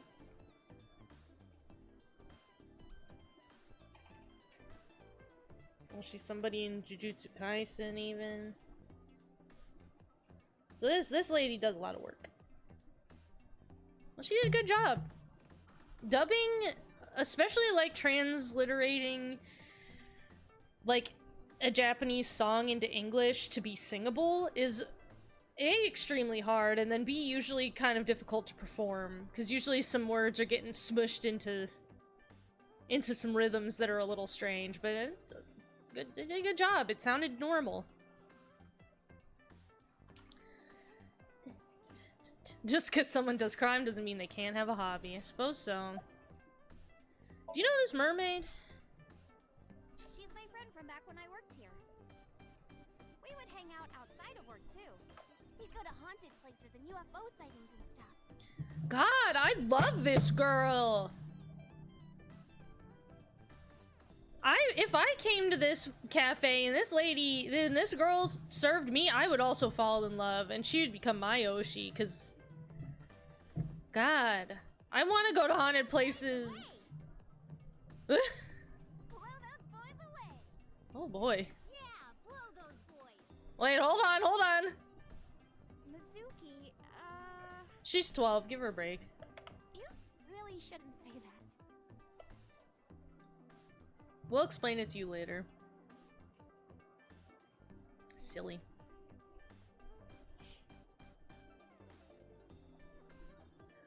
Oh yeah, I did see Jujutsu Kaisen is in Fortnite now. I have only watched here and there episodes of Jujutsu Kaisen because Henry has been watching through it recently. But I don't really know very much about it otherwise. I've seen a lot of out of context episodes from random parts in the series. Iris, I still need to know. Where did you flippin' go? Who picked you up? Fulfilled your promise. This is the date. I fulfilled my promise. I will... I told you. Yeah, she wants to go to the No one warehouse told or you the date is whatever. complete. Don't you get it? This date isn't over yet. 12-hour date! 24-hour date! You got anything? Tell us about your trident. What are you doing here? What are you gonna do? Scold me or something? Did you see the best part? The character who has an overtime power, he gets stronger if you make him work overtime. I actually did see that guy, yes. I did see that guy. I will say, I think that Jujutsu Kaisen has, like, cool vibes. But man, it's still, like, when you watch it, you're still like, man... Y'all still are doing the same things that all the shonens do. Like, you have the same problem where I'm trying to watch, like, a cool fight happen, and then somebody stands there and says something like, oh my god, he's activating his blue magnetism reversal power. I've never seen anybody combine the red magic force with the blue reversal mana power before. Oh my god. And like people are just saying, just explaining long sentences of jargon about their powers, and I'm over here like, I don't care. Just do the move and I'll see it and I'll go, wow, cool. Every episode would be cut in half if they just got rid of all the people explaining their powers and saying their long move names. Like, I'm so sick of that. Yeah, it's good shonen, but it's still shonen, which I did this to myself. I watched too much Naruto and Bleach when I was growing up, and I think I like burnt out the fuse in my brain that connected my shonen circuit, and so I can't activate that part of my brain anymore that likes shonen anime. I can't activate it.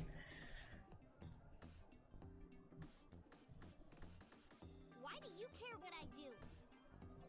I don't know, I just wanted to know why you like hanging out. I just want to know more about you, man. Angry. In fact, I'm feeling good. I'm feeling great! I'm having a great time! I'm so happy right now! What? Oh my god, was she... Do you want to go on a date? I'll go. Crying earlier. Oh no. Yeah, probably because a bunch of fucked up stuff happened. Yes, we were trying to cheer her up. That's good. What happened to her mom was... Yeah, extremely we thought traumatizing. She was having a hard time. I'm sure she must have is. come here looking for company. That's probably why she stayed with Iris last night. She didn't want to be alone. Shoko's body is still under the jurisdiction of the police. I'm glad that you guys at this mermaid cafe are looking out for her, though. Ceremony, nor has the body been cremated. The culprit has not been caught, and we cannot locate Renju. And on top of that, her roommate has abandoned her. Yeah, this is a lot, for sure. I did not abandon her. In any case, there are many ways you could calm Mizuki down. Mizuki is just trying to act strong. Please, try to understand. love this girl. Why this? I've never been able to ask her what her name is. I don't think she's just always labeled as mermaid. Girl, what's your name? Tell me. You're cool. I like you. You can come and investigate the murders with me. The rest of y'all clear out.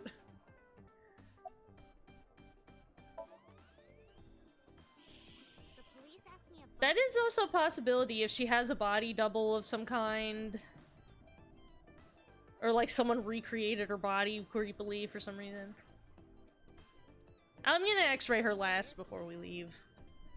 Get horny for her skeleton, I guess.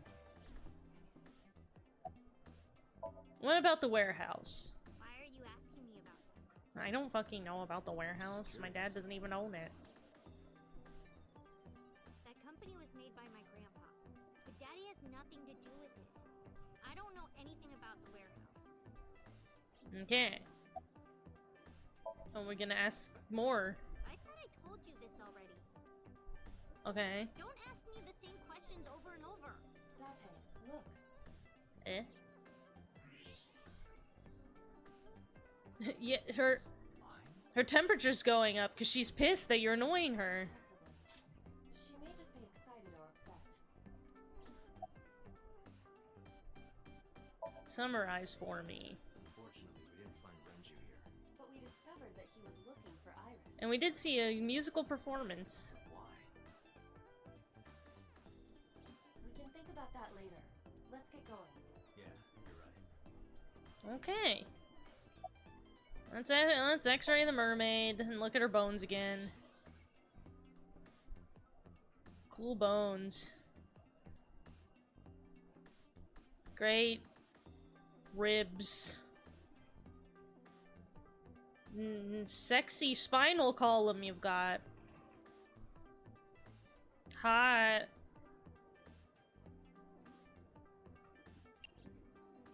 Okay. We didn't even have a bit for it that time. You could just do it. I don't know. We couldn't ask her about the trident. And we apparently can't even select it. So we didn't get to ask her about her high-level trident. Or her cream soda. I remember when she called me childish for ordering cream sodas. Cream sodas are like one of the only forms I'll drink a soda in, because I don't like carbonated drinks.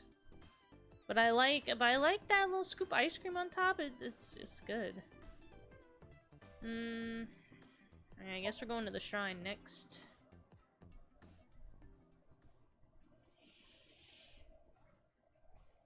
Yeah, Ota explained to us the trident hierarchy and I forgot, and that's on me for not being dedicated enough.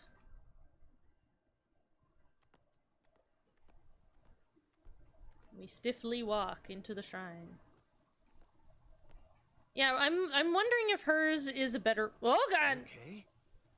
It's okay. Oh, it's that almu rice I ate. Missed a step there. Got food poisoning from the Mermaid Cafe.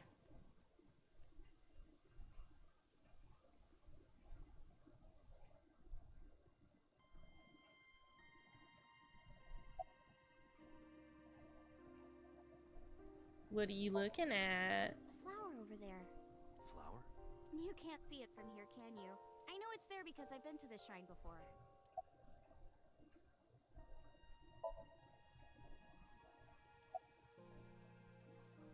About the shrine. It's called Ikume Iribiko Isachi no Mikoto, or sometimes Ikume Tenno, or Ikume no Mikoto.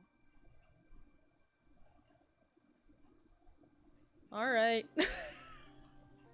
How many more Japanese words can I get these Americans to say? There are legends about this place written in the old text. Ooh, which old texts? It's a shrine dedicated to the gods. Aren't all shrines dedicated to the gods? The old legend goes like this. One day, Ikume Iribiko sent one of his followers, Taji Momori, on an urgent quest to find a mysterious, magical fruit. Oh, isn't this what One Piece is about? A fruit called Tokijiku no Kaku. It's said that eating it will grant you immortality. Oh, I thought it granted you, like, stretchy power. After many hardships, Hajimomori was able to find the fruit. But by the time he got back, Ikume Iribiko had died. Oh. Hajimomori mourned. He handed half of the fruit to the man's wife, and he left the other half on Ikume Iribiko's grave, then died on the spot. Damn. Alright. It is said that that fruit Yeah, is that the gum fruit, right? is still inside the shrine behind us. Oh, we better eat it so we get immortal. Really? Fruit of immortality. Yes.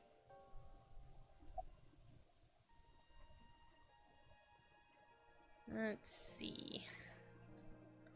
Immortality, huh? Not interested? No, not really. Immortality generally in fiction proves to be bad for you. I'd rather have normality than immortality. I've been watching a lot of the Ask a Mortician YouTube channel recently, so I'm trying to be, you know, death positive anyway. I imagine she would look down at the opportunity of immortality. What else can I ask about? Okay. What are your thoughts? It's nostalgic. This place is a memorable one for me. Oh. 6 years ago, I used to come here with someone. 6 years ago? I don't have any memories from them. Someone? I used to call him Uncle.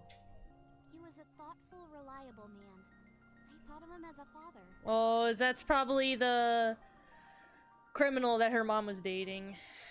But one day, he just Yeah, because she doesn't know he was killed. She's talking about. Although, hold on. Wait, hold on, let's...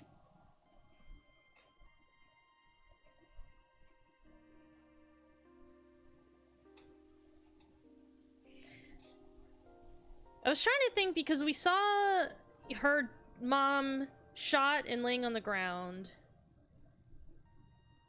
And the guy, that criminal guy, standing in the same room with her, we saw them in our dream. So is that criminal the guy that I assume killed... Does it... Do we have the file of...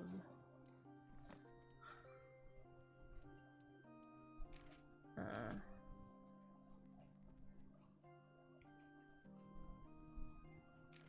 man, do we not have, like, the details? I guess not. I was hoping we had the details on the criminal she dated.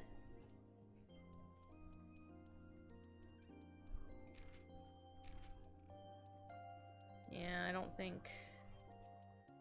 We have some people we don't know about yet.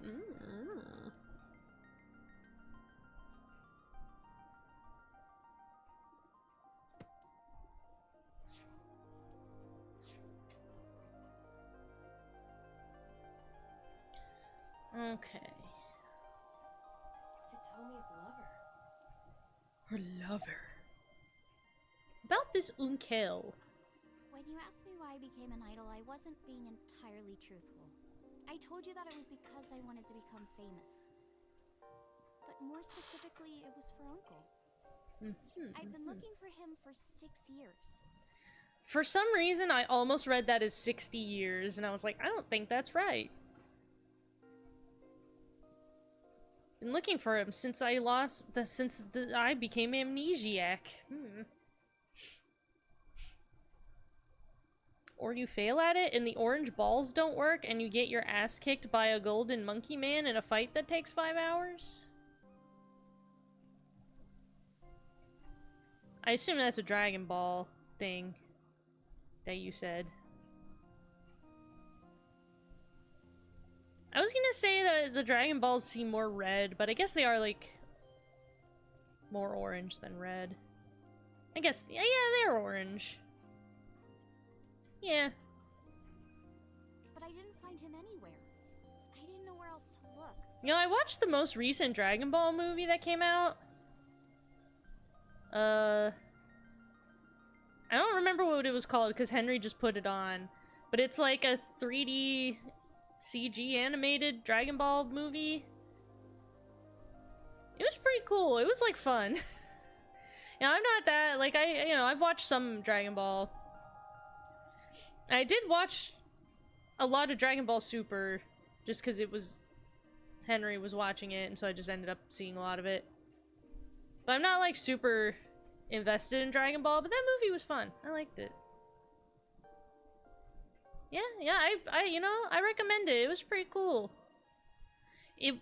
I would recommend buying some Oreos beforehand because they eat so many Oreos in this movie that it made me insane. And I wanted to eat some Oreos so fucking bad afterward. So I'd recommend preparing ahead of time. But it was fun. It was a fun movie. Oh, she'd never watched any Dragon Ball. I imagine, though, even if you, like, understand a basic amount of knowledge about Dragon Ball, though, you can, like... You can watch any Dragon Ball thing, and you get it. It's two guys, like, hit each other a lot, you know? No, they weren't name brand Oreos in the film, but, like... They were Oreos. Like, when you see the cookie, you're like, that's an Oreo, you know? And they eat so many! The whole film, there's, like, a couple characters that are just eating Oreos the whole movie, and I'm like, God! I want to eat them so bad! It looks so good. Except they eat these Oreos fucking dry the whole movie, and I think that's... Ugh. I love Oreos, but I don't like to eat an Oreo dry. I have to have some milk with that, or else it's just... Your mouth is just gonna be all Oreo dust. It's gonna suck all the moisture out of your body, and you're gonna die from dehydration if you eat that many dry Oreos. It's not good for you. She knew nothing? How does this person know nothing about Dragon Ball? Like, the only thing you need to know about Dragon Ball is that there's, like, two guys and they're from, like, there's a couple guys from space, and they fly around in the air and hit each other. And that's, like, it. You don't even need to know they're from space. You just know, like, oh, there's some muscly guys that yell and they hit each other. And that's, like, the only thing you need to know. Like, there's no really other information required. Yeah, right? Who can just eat dry Oreos? Like, I always hated when I was a little kid, and anytime, you know, when you're in a situation where, like, you know, at school or at, like, Girl Scouts or some shit, when it's like, oh, it's snack time, we've prepared snacks for the kids, and you get handed, like, one of those little bags of those mini Oreos, you know, just those little, like, pouches of the itty-bitty Oreos, and I'm a child looking at this, like, what the fuck am I supposed to do with these little dry Oreos? I'll die if I eat these. I'll die of dehydration. Ugh.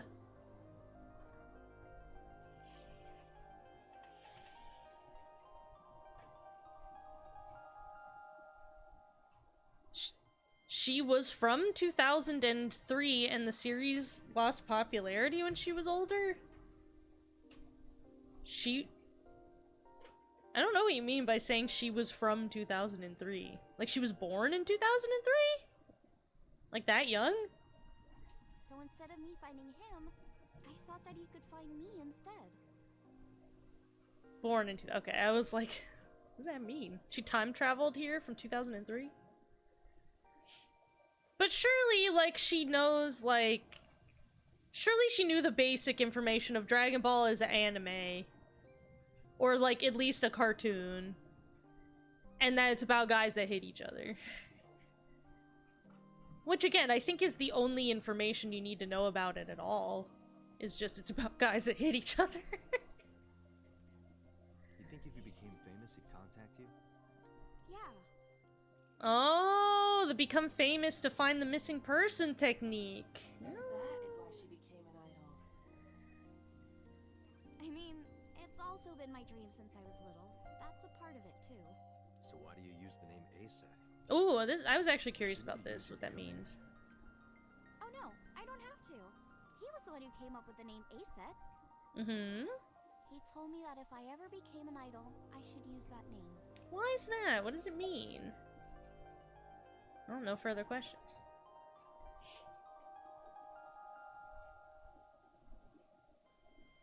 Probably saw the reruns on Toonami and played the games. Yeah. Yeah, I think it would be. I think most people, I have to assume, have a baseline understanding of what Dragon Ball is, even if you've never watched or any of it. I have to imagine you just like have seen an image of Goku on a product somewhere, and when you look at Goku, I think you can just understand what the show's about, you know? Without really any further explanation, I think you can pretty much get it.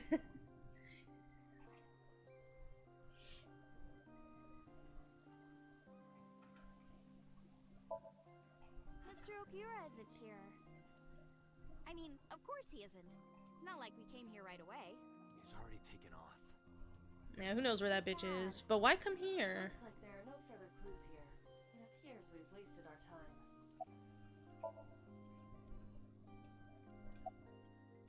What about the flower Iris is looking at? Oh, can I actually turn and look?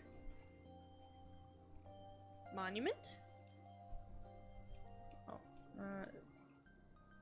the Foo Dog? Lantern.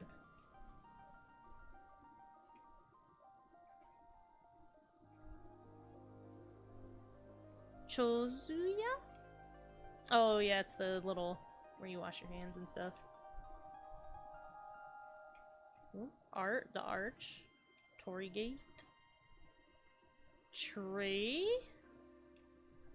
Why do I still have dialogue of being curious about the flower, but I can't go look at the flower? Rock. Can't look at rock. The straw, the offering box, ring the bell. Why do I still have dialogue about the flower, but I can't actually, like, go try to look at it?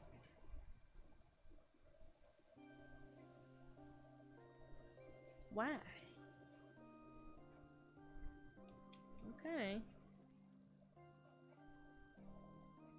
I don't have the map yet, though, so there's still something around that I need to...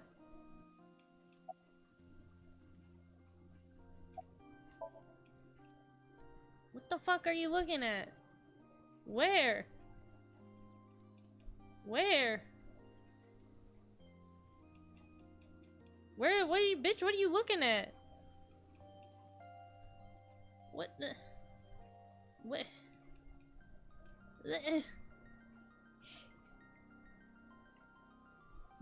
It's kind of ironic since we're Mexican and DBZ is practically a cultural landmark. I've heard, yeah. The Latin Spanish dub of Simpsons, Homer mentions Dragon Ball when mentioning watching Japanese TV. I have heard that Dragon Ball is a real big deal in the general Latin American areas, that like they're for real about Dragon Ball down there. I've heard. I've seen like clips of like regular daytime TV shows like talking about Dragon Ball and stuff in Latin America. Y'all love it. What do I don't understand. I'm curious about the flower she's looking at. Where is it? There's... Oh my god. Can you believe... I picked... This is not an acceptable input. This is... Oh my god. Because I'm doing this on controller, not with a mouse. Envy? Nuv. Night vision, I guess. Flowers. More specifically, a winter iris. Oh god, don't crash my game again, please.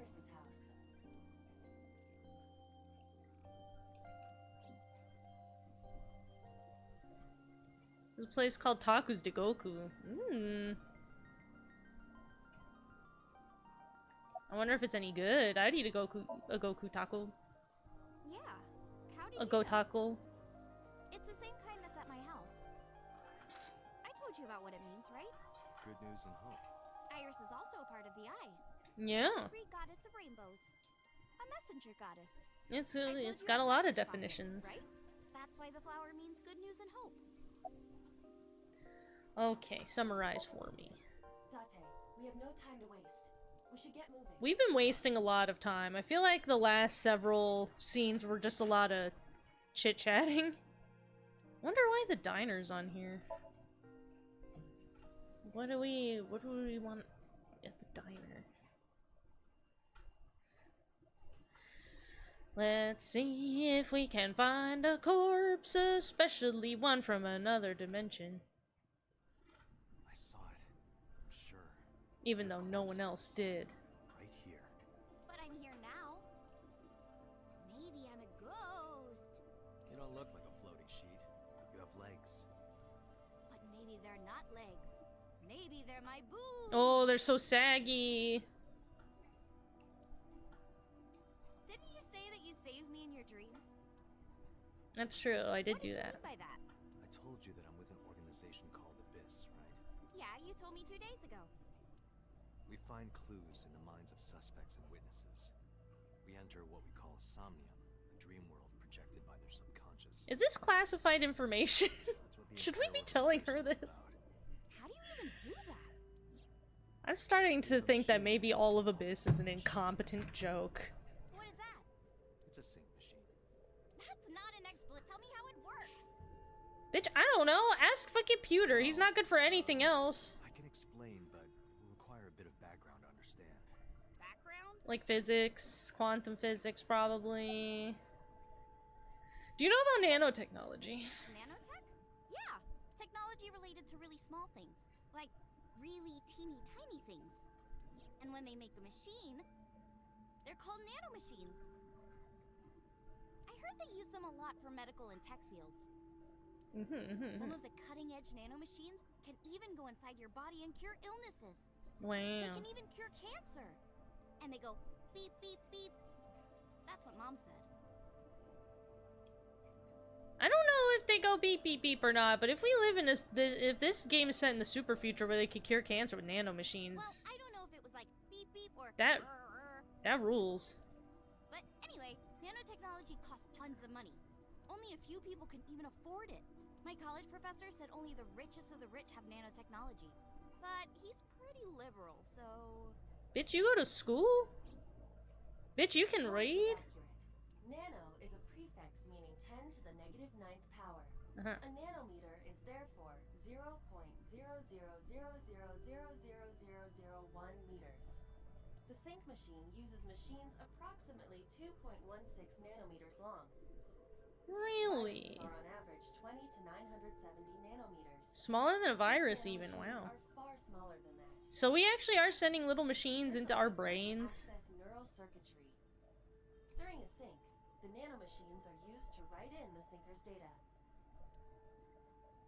Alright.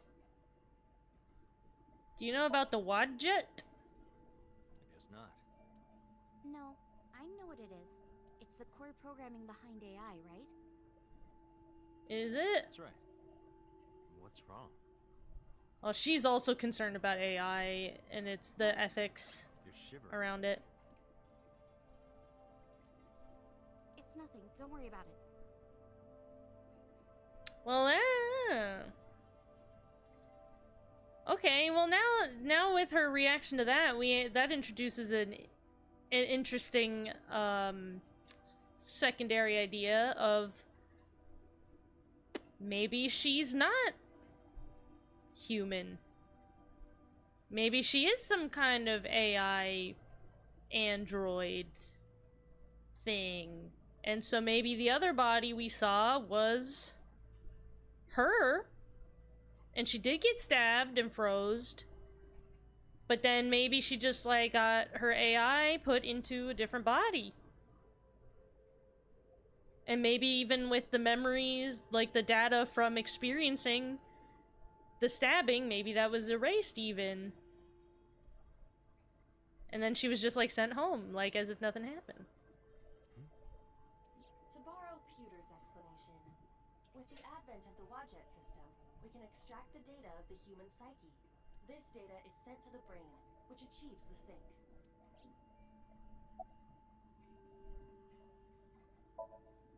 I've heard of it. She's pretty much like a Vocaloid if you think about it. The blood-brain barrier, right? Oh, I know about the blood-brain Inside barrier. the skull, there's an army of little teeny tiny soldiers that surround the brain.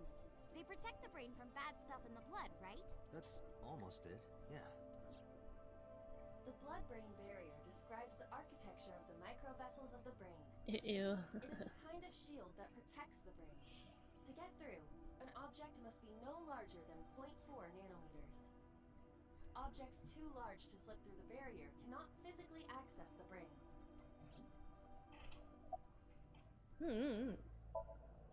Okay. So the nanomachines can get past the blood-brain barrier. Gross. Let me explain how syncing works. Syncers like me equip the sync gear and use it to access the subject's brain. Inside the helmet are nanocables. Again, the ethics And on the tip are of each of these concerning. cables is a special nanomachine. But the machine can't reach the brain through blood alone. Do you know why? The 'Cause- BBB soldiers say go away and push them back? I guess. Well, she said that they should be small enough to Yeah, kind of. penetrate. But for the sync to work, we have to get the nanomachines into the brain itself. How do we do that? Drill a hole in the skull? Ew. No. In Shovel Forge, you can use a pickaxe and... No, it has nothing to do with tools. We don't have to open a hole. Skulls already have holes in them. One of those holes is the optic canal, which is a nerve canal located behind the eyes. The nanocables of the sync gear go through your eyes, Ew, gross. then go to the back of your eye socket, then through the optic canal to the sea. Ew. The sea? The sea of your Sea of soul? brain cells, Oh. anyway. That sounds kind of romantic. It's only a chunk of protein. It's icky. I don't like the touch. It goes in your eyes. Ooh. Once the nanocables arrive at their destination, they can begin the sync process. They slide into the brain like roots of a tree. And on the tip of each cable, the nanomachine sends and receives data. This is controlled by the Wadjet system, and that's how the syncer and the subject exchange information. This seems like it'd be really easy to cause someone brain damage doing this. Think of it this way. The human brain has a max capacity of one psyche, one consciousness. Sure. Multiple instances of consciousness inside one brain can cause a total collapse of higher brain functions. Okay. You know how a car only has one steering wheel? Not every car. If there were two, there would be accidents all over the place. I mean, yeah, but they also have those, like, student driver cars that have two, so that, like, the teacher can, you know, take a steering wheel if need be. Well, don't some planes have two control sticks? That's fair. Okay, maybe it wasn't the best metaphor. What I'm trying to say is that the human body can only hold one person. If you try to have two people inside one brain, it will break. I see. Okay, well. Because of this, the syncer's data goes inside the subject's brain. And the only thing inside the subject's mind at the time of the sync are their memories. Like a house with no one inside. Whoa. Oh, the game crashed for some reason. Okay. Well. That's weird.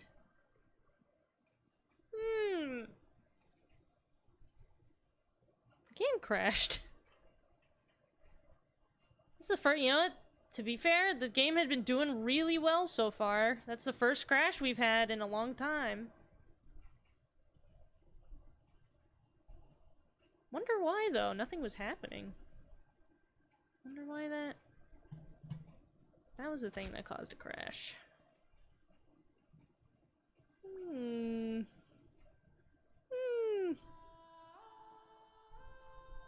Well, here, since we also already got sort of forcibly stopped,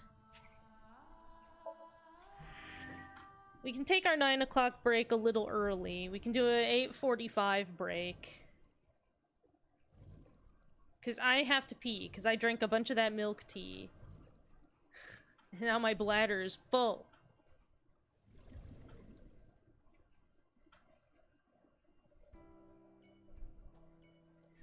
Hold on a second. Wait a minute. This cannot be. Hold on. Oh, it's because I didn't pick the autosave.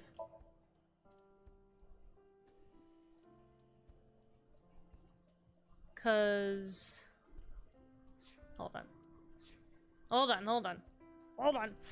We're going back. We're going back. We probably had an autosave.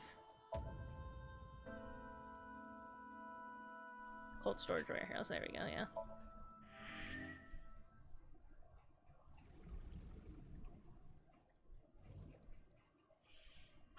Yep, and then she yelled at us about the date, and then we went and saw that guy.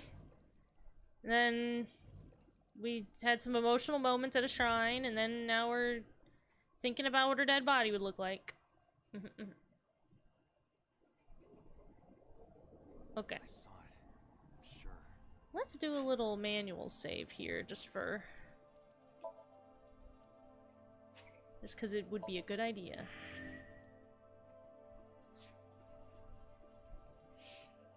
Okay. Before we take the time to skip through to where we were in the dialogue, let's take a short break. So I can go and empty my bladder of all this tea I drank. So let's take like 5 minutes. Go get a snack, get a drink, go potty. And you know what? I'll even put on more Dog of Bay music for you guys while I'm on break. Dog of Bay poster. Just so you guys can enjoy the sexy sounds of these dog people. Alright. I'm gonna take a 5-er, okay? Like 5 minutes. And we'll be back. 5-minute break. Okay? Don't go anywhere. 5 minutes.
ないことがいっぱいあってこの街捨てるのさだけどもいつかは君が好きだと言えるようになりたいからさこの街を捨ててどこかへ行こうカバンに未来を詰め込んで幸せに今すぐ乗って西へ行こう西へ行こう西へ行こう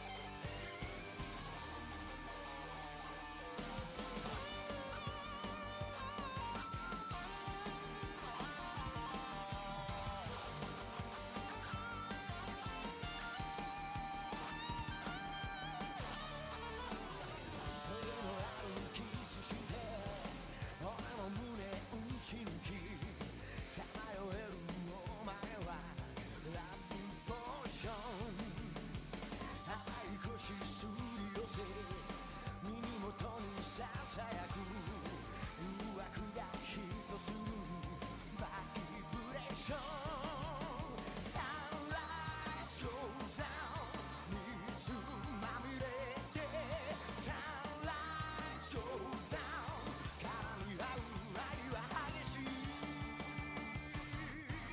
求め合うその時が愛の姿真実愛し合う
Oh my god, that Dog of Bay song, what the heck?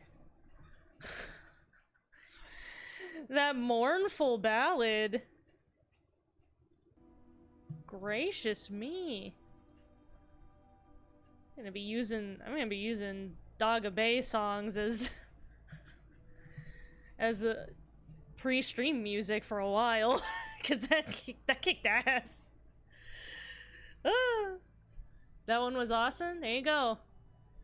Dog of Bay fan translation available now. Yeah, it had like a very Showa era sounding like sad gangster vibe almost. Yeah, like that's how a lot of like old like sort of Showa toku music sounded, like I mean just Showa era music sounded, that like that's sort of very dramatic. It's the end of Tetris on the successful Philips CDI. Yeah, like, out of the way, CDI Tetris. It's time for Dog of Bay. All right.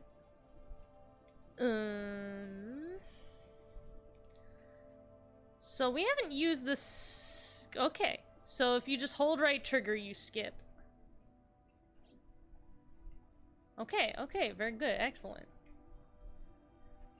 Uchikochi, he knows how his games be like. He knows you need a skip function sometimes.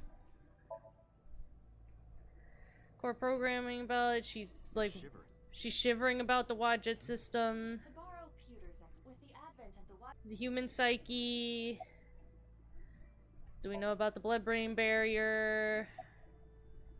Okay, let's save before we go to the next thing, just because that's the thing that crashed us before. I have not seen Isle of Dogs. I really wanted to. That's true of every movie that's come out ever, is that I wanted to see it, but I didn't. Because I didn't have money or time.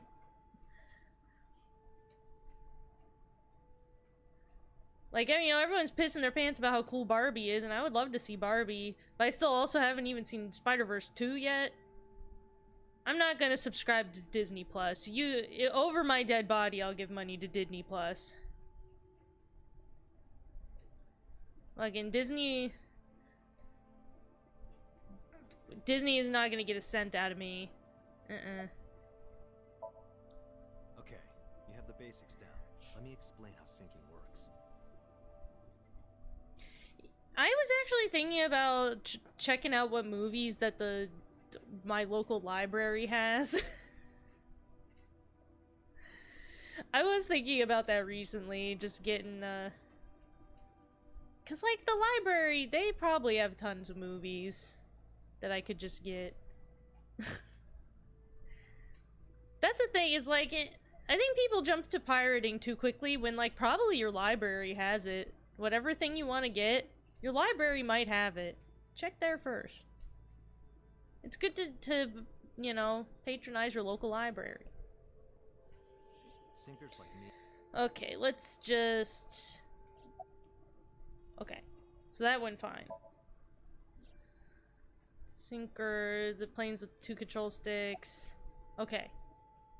Seems like it went okay. Because of this, the sinker's data goes inside the subject's brain. And the only thing inside the subject's mind Okay, is the like memories, house and all yeah. within 6 minutes. There's a time limit? Yes, or else the house will collapse on our heads. The neural circuits would become too deeply entwined with one another. To put it simply, the sinker would be trapped inside the subject's house. Oh shit, so if the power goes out while we're doing it, like... We're trapped in another person's brain? That's bad. Thank you for explaining it. I don't completely understand how sync works, but still. I'm pretty sure that was all classified information, though, that she's not supposed to know. Yeah, right. It's okay, I won't. Date, tell me this. Oh, it'd be a better idea if the internet goes out. That happened to me a while ago. Couldn't even chat. Oh. See, you should have gone to your local library. Who did you sync with yesterday? Yesterday?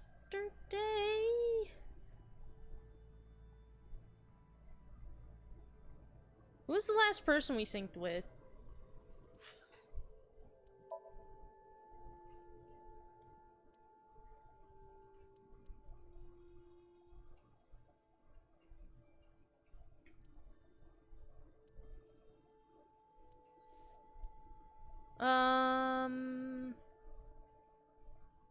Shit. Yeah, we were in,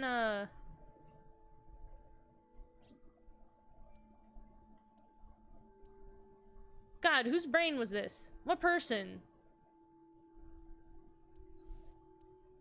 Case file. Ah, yes, we were in Soseijima's brain. That's right, that's right. I was like, we were at that warehouse and we're trying to save Iris. Whose brain was that? It was in Soseijima's brain.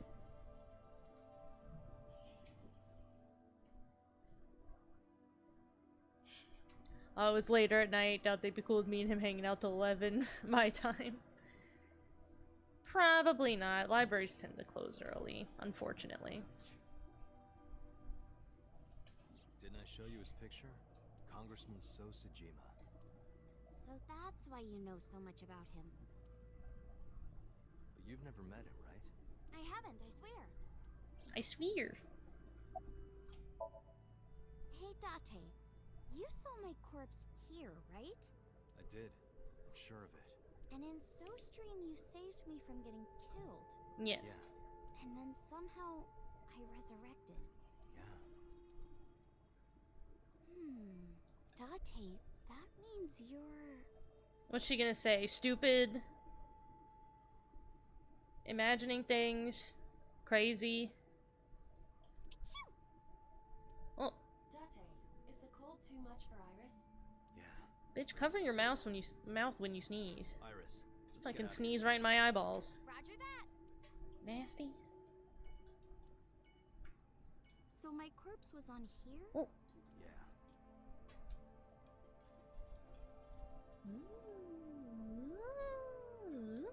Switchboard. Hey, get out of my house! What the hell? I'm a poltergeist inside the circuit board. What? Okay. You said I was a ghost, right? Maybe I'm haunting the warehouse with spooky astral projections. What are you talking about, Iris? That's nice, ma'am. That's normal. Ice cutting machine, where in another dimension you almost got cut in half by. Alright. Now, I don't know why we want to go to the diner for. I don't know what it is we feel like we're getting from coming here.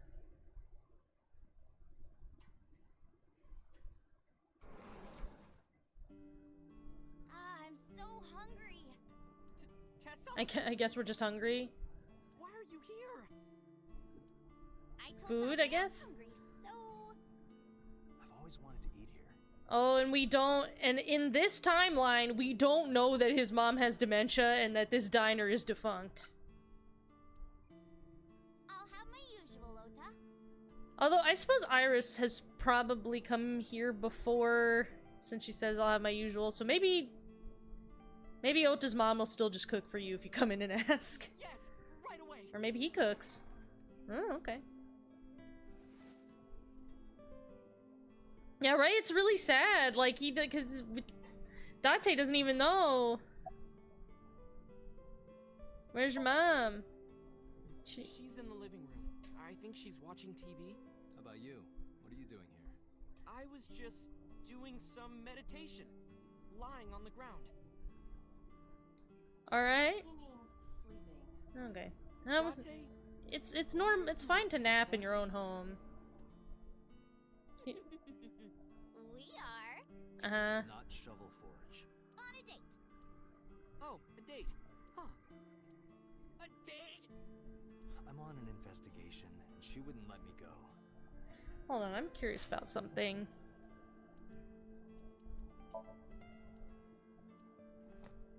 Because we looked and Ota is 24. Date is 30.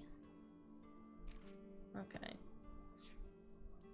Because I was wondering how comparable in age Ota and Date were. Just to get a vibe for how Ota might be feeling in this situation. Wonder if Iris knows. Yeah, I have to imagine if she hangs out a lot, she would know, because she'd notice that there's never customers in here. Date, I have some delicious fugu eggs. I promise they're not poisoned. Would you like some? No thanks. I'm fine. Good at cooking? Why are we asking? Why would we ask him where's Renju? He would not know. My dad taught me when I was little. You're making me something too, right? Sure. My treat, Date. He's gonna put like broken glass in my water or something. Do you know where the Still looking for fuck? him? Ugh. Well, like I told you before, I don't know.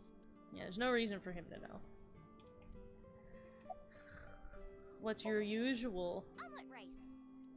Ota's omelet rice is so good it gives me stomach cramps. Okay. Is that a compliment? You're embarrassing me. Well, Ota appears to have taken it as a compliment. Ota looks like a new Pokemon trainer that gets a ton of fan art. Well, now's your time. It's time for you to do fan art of Ota as a Pokemon trainer. You know, actually, hold on. Actually, does Ota look a bit more like a Digimon protagonist because of the goggles? That's more of a Digimon protagonist thing. Do you think he's actually out there running around with Agumon? The goggles, though. That's like a staple of the Digimon protagonist, is the goggles, isn't it?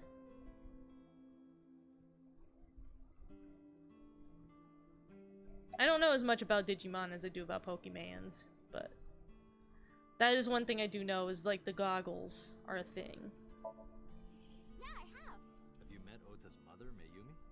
Yeah, but I don't think she likes me. That's not true. Mom is just jealous of how pretty you are, Tessa. She does try to stab you, or at least she sort of threatens while holding a knife in a different timeline. Or otherwise, she still doesn't like Iris.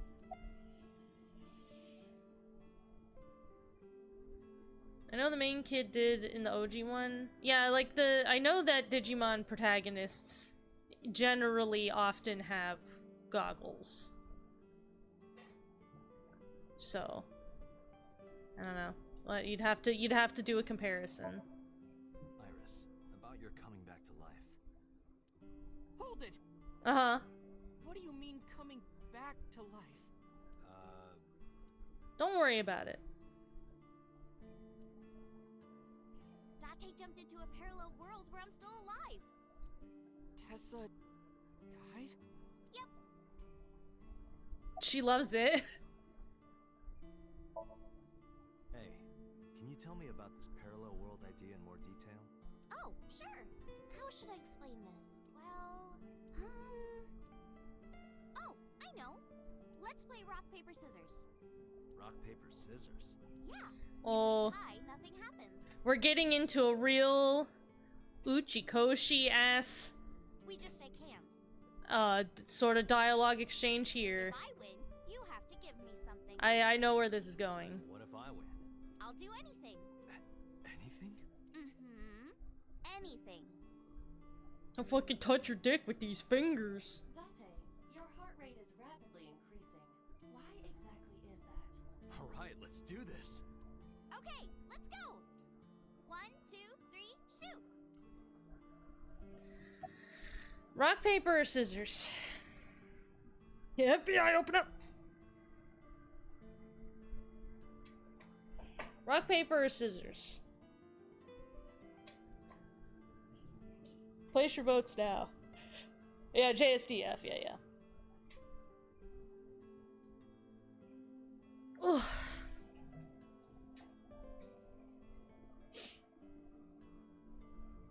Rock, okay. Shoot. Oh, she was thinking the same thing. The most boring result.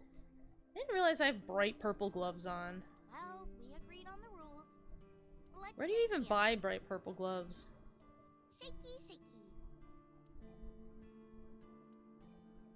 he hates that we shook We hands. just played rock, paper, scissors, right?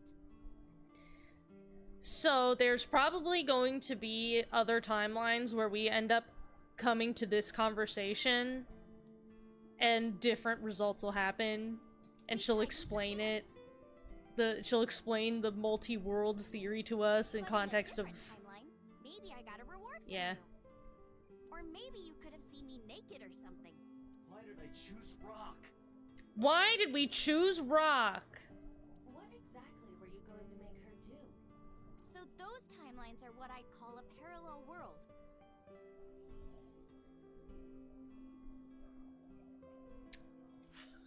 I'm curious. Where's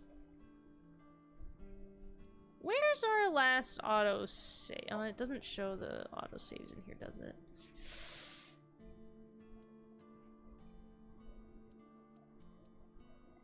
Man, I was wondering. I was like, man, I should have saved before we did it, so then we could go back and see what happened if we chose the other So you things. think I jumped from a world in which you were dead to this Oh, one well. where you're alive? That's what I think. Huh. Parallel world. Where's the parallel world where this game is set on Earth 616? Is that the main world from the Marvel timeline? Is that what that is from? Can't believe it, Sure you can. Yeah, okay. I've heard of that. Parallel worlds exist. Do you know about the Mandela effect? Or the Booba Kiki effect? I know about the Mandela effect. I don't think I know what the Booba Kiki is. Or the 100 million balls? If I explained that, would you believe me? What? I don't know those ones. Tell me. Sounds really interesting, Tessa. Explain it to me. I know some urban legends like that. Well, now, am I gonna have to look those up on my own? Because I do want to know what those are. And the lost friend.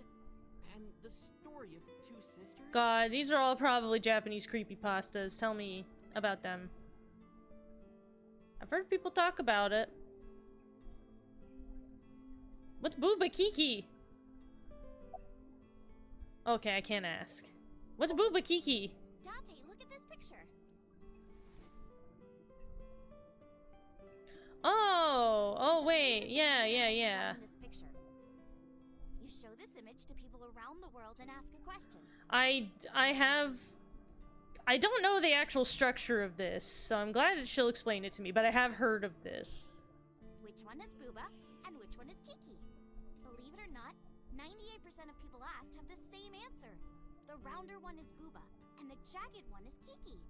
Isn't that weird? Yeah. In other words, everyone thinks that Booba is a certain way and Kiki is the other.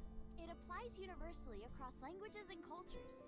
It's like something ingrained inside all humans. We could definitely probably talk about the relationship between sound, the sounds the human mouth can make, and language, and... The first one is Blue Nickelodeon Splat, the second one is Splash Pink Lemonade. There you go. Do you have more to say about it? Worshipping the sun and the sea. Or thinking that the mother is soft and the father is jagged. Regardless of your culture or background, you probably think this way. It's what Jung called the collective unconscious.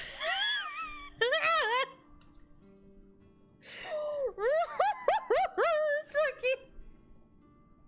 Oh yeah, we're getting into it now, baby. This fucking 18-year-old internet idol gonna tell us about fucking Carl Jung. I'm ready.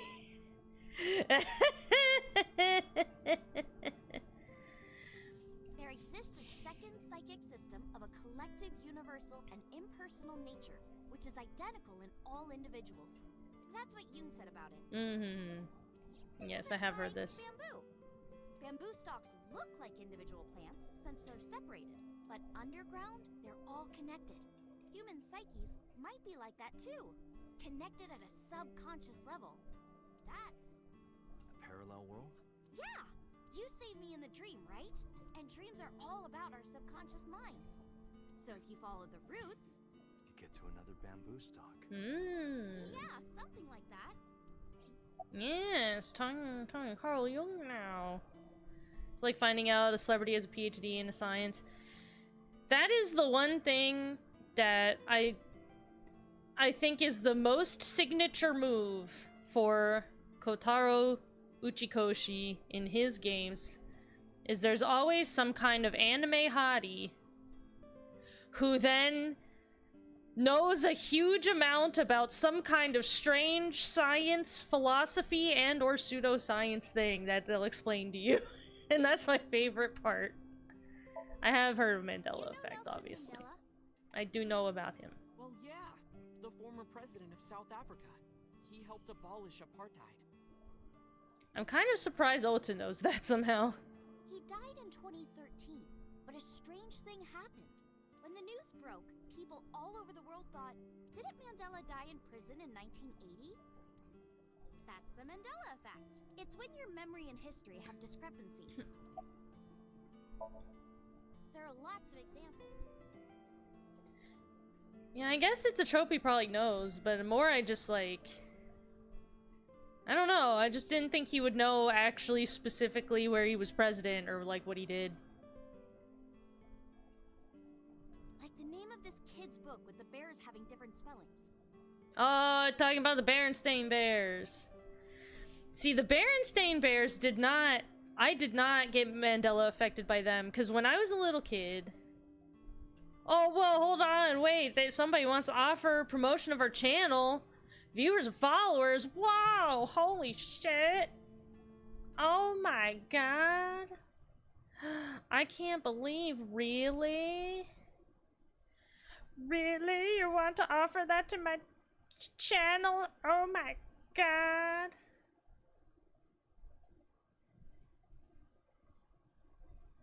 Black. Black. Oh wait, how did I fuck it? Every time this happens, fucking the way that the chat... There we go. Ban. The way that the chat window... The way I have it set up over here is that whenever I have to ban people, the window that has the ban input opens like really small, and I always have to like, where's the fucking ban button? There it is. There he went. Bye-bye. Yeah, we got a real AI in the chat, folks. Whoa. Holy shit. Ugh. That's okay, One Mario Bro. We never get enough... Nothing is ever happening enough around here to even require another mod. I get to ban one bot every, like, half a year, maybe. Or for a 5% discount.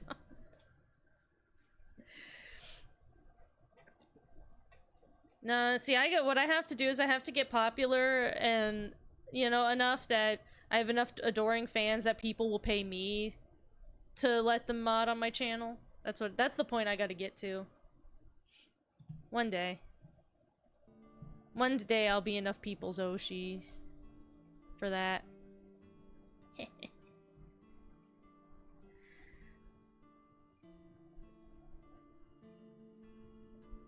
See, ideally, one day I'll have more than one monitor, so I can have all the actual Twitch stuff on a second monitor, so it can all be opened in full-sized windows, so I can actually fucking see everything. One day. Oh yeah, I was about to say, I did not get Mandela affected by the Berenstain Bears, because when I was little, I had several of the Berenstain Bears books, as many children did, and I remembered... like, hearing people say Berenstein, and I remembered, like, looking at the cover of the book where it says Berenstain Bears, and I remember, like, being confused and, like, trying to sound it out, like, you know, being, like, elementary school age, you know, and looking and being like, bear in stay? And like in being confused about even how to pronounce it because I had heard other people pronounce it differently. And so as an adult, when this started to go around, I was like, shit, I knew all along. And I felt like a genius.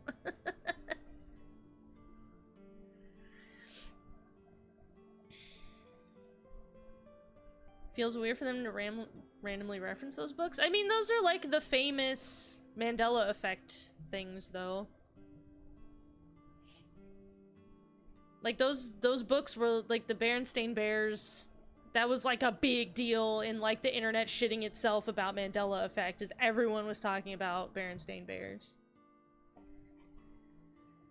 Which then led into something I highly related to, was the cover of the Berenstain Bears junk food book, like, where they eat too much junk food, and getting fucking hungry for those candies they eat on the cover of that book. Like, one of them's holding, like, just a big old jar of, like, candy spheres and just, like, fucking pouring them into his bare mouth, and as a child, you're looking at that like, it looks so good, and I got happy that people were talking about that on the internet, because I was like, that's the real shit, is being hungry for the Berenstain Bears candy. Because I had that book, and I would look at that candy a lot. And I think one of them, I think maybe like Sister Bear is like eating popcorn or something on the cover of that or whatever, and it all just looked delicious. Or people remembering that Kennedy was assassinated in a 4-seat car. I don't have any specific memories of how many seats the car was that Kennedy was assassinated in. But in our world, he was in a 6-seat car. Oh. I don't think I would have thought of that. Like, if you'd asked me how many seats, I probably would have guessed 4, but I don't think I had any actual specific thought of it. Huh. I thought it was a 4-seater too. I mean, to be fair, 6 seats is not normal. It was like a big special car, so you wouldn't guess 6 seats. Or that electric mouse from that video game. You probably remember the tip of its tail being black. What, Pikachu? It wasn't? No? Nope, it's all yellow. These bitches just ain't drawn enough Pikachus in their notebooks, is their problem. Change. Lines from movies, company logos, historical events, and little things. Do I think it would be really cute if Pikachu had, like, a little black tip of the tail? Yes, I do think that'd be very cute, but... The Mandela effect is everywhere. I bet these are all things that, like, just generally went viral on the internet. And, you know, even enough that it was... Oh yeah, Pichu has more, yeah. Why do you think that is? Because those memories are from parallel worlds? Whoa! Would explain it, I guess. Parallel world where they're called Berenstain Bears. Whoa! What an amazing world to live in. Oh yeah, the Star Wars thing too. Yeah. That's a 100 million balls thing. This world is full of really interesting stuff. But you know the most interesting thing of all? Getting in a ball pit with 100 million balls. No, what? That humans exist at all. I mean, yeah. I think about that a lot. A very particular way to get here. Mm-hmm. If things were even slightly different, well, the galaxies and solar system and all of that might not have existed at all. Yeah. And that means humans would never be born. Yeah. And even if everything happened exactly like that, the probability of human life developing is extremely low. Yeah. And yet, here we are. Yeah, we did a pretty good job. Imagine a box full of ping pong balls, labeled 1 to 100 million. Okay. Would you be able to pick out the 1? Probably not. Not likely. But what if there were 100 million of you? Well, then one of us would definitely pick up the 1. Okay. Exactly. The birth of humanity is so improbable that it's basically a miracle. But it's also, because there's an infinite amount of universes, everything is probably everything. It has 100% happened. But if there were multiple universes, Then it wouldn't be strange that at least one of them had humans in it. Yeah. She is describing the anthropic principle. I may have underestimated her intelligence. This bitch just likes to. This bitch just likes to play Kotaro Uchikoshi games. That's really what. This bitch over here all day playing Virtue's Last Reward.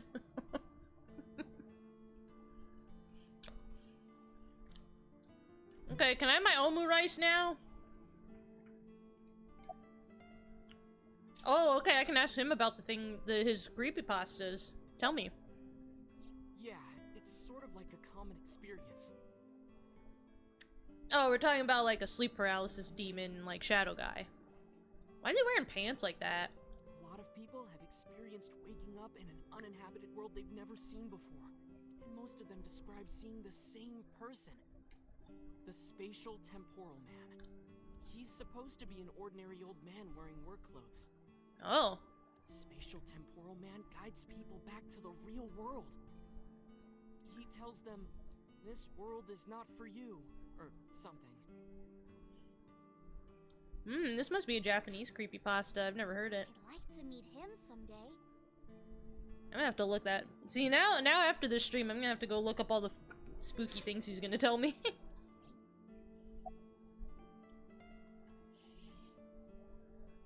The one about the two sisters. So, there's this girl. Let's call her B. She's practicing piano in her room. And her little sister is watching TV in the same room.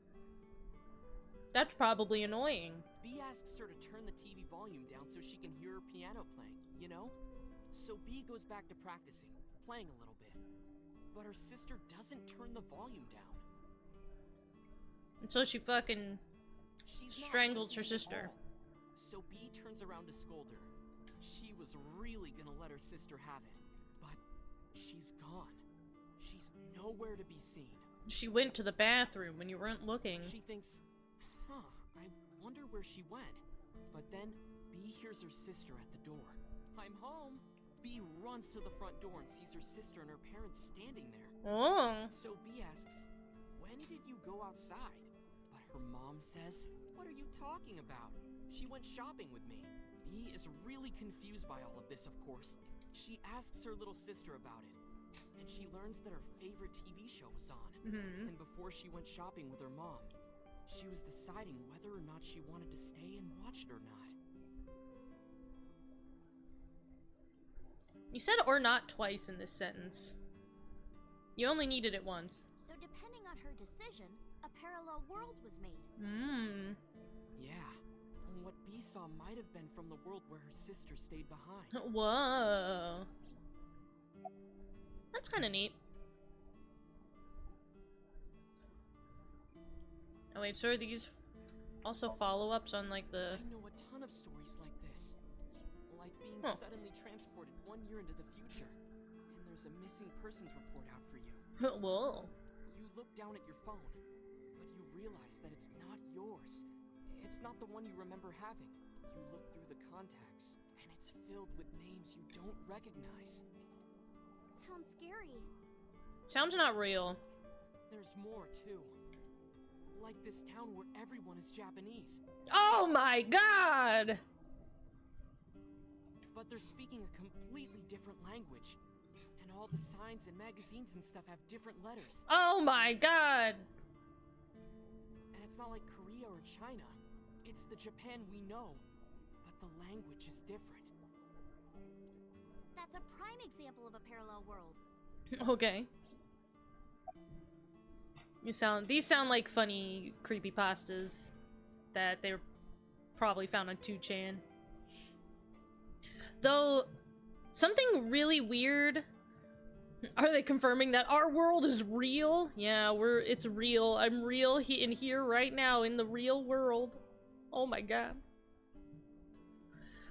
Something interesting I actually did recently learn about was the name there was this guy. Oh shit, what was his name? There was this guy who was found in like the early 2000s he was found, beaten and bloodied behind a dumpster at, like, a Burger King. And, he was visibly clubbed in the head pretty hard. And obviously suffered some brain damage and had amnesia. Like, real, actual amnesia, where he just straight couldn't remember who he was and where he was from or anything. Like, any identifying information about his life. And, like, I think in, like, 2015, he finally, due to, like, DNA stuff, managed to actually find out his identity after, like, 10 years or something, or 15 years of not having any idea who he was. It's really neat. It's worth looking up. There's, like, a Wikipedia page about it. It's really interesting to read about. If you Google amnesia guy behind dumpster at Burger King, you'll find it.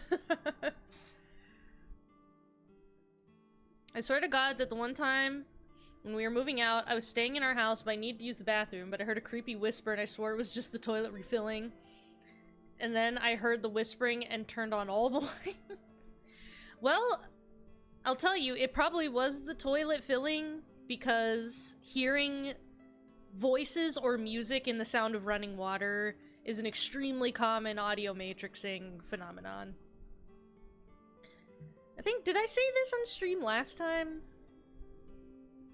I think I did, but I'll say it again, that it's an interesting factoid I found out recently was, apparently if you find it very easy to hear your name said in the sound of running water, it means you have, it doesn't necessarily mean that you 100% will experience psychosis, but it means that you have slightly a higher chance of experiencing psychosis at some point in your life, turns out.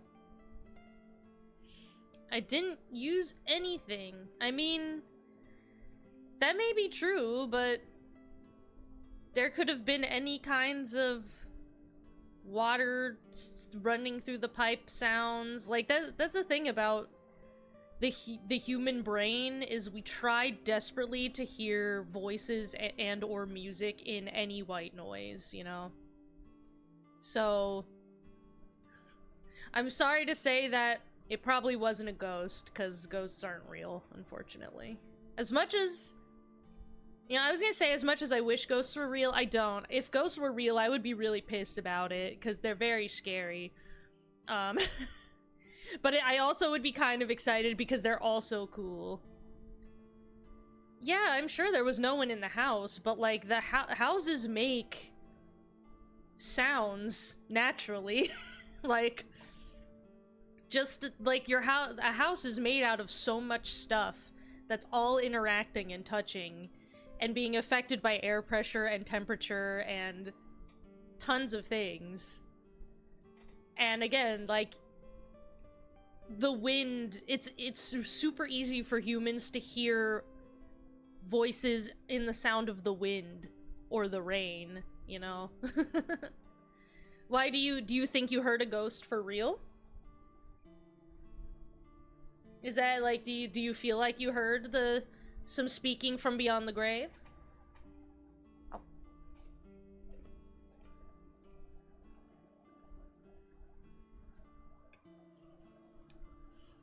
Because that's the thing, too. I think a lot of people have stories like that, where they, that they like to tell, of like, oh man, I had a paranormal experience, I heard whispers, yeah.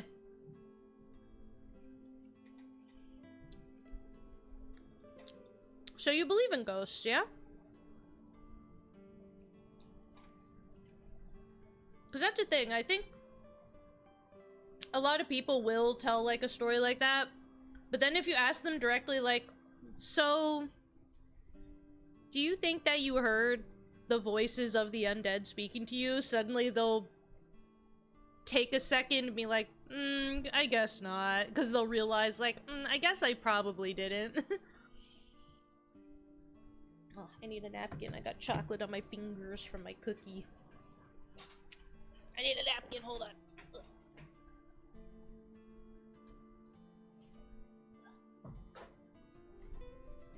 There we go.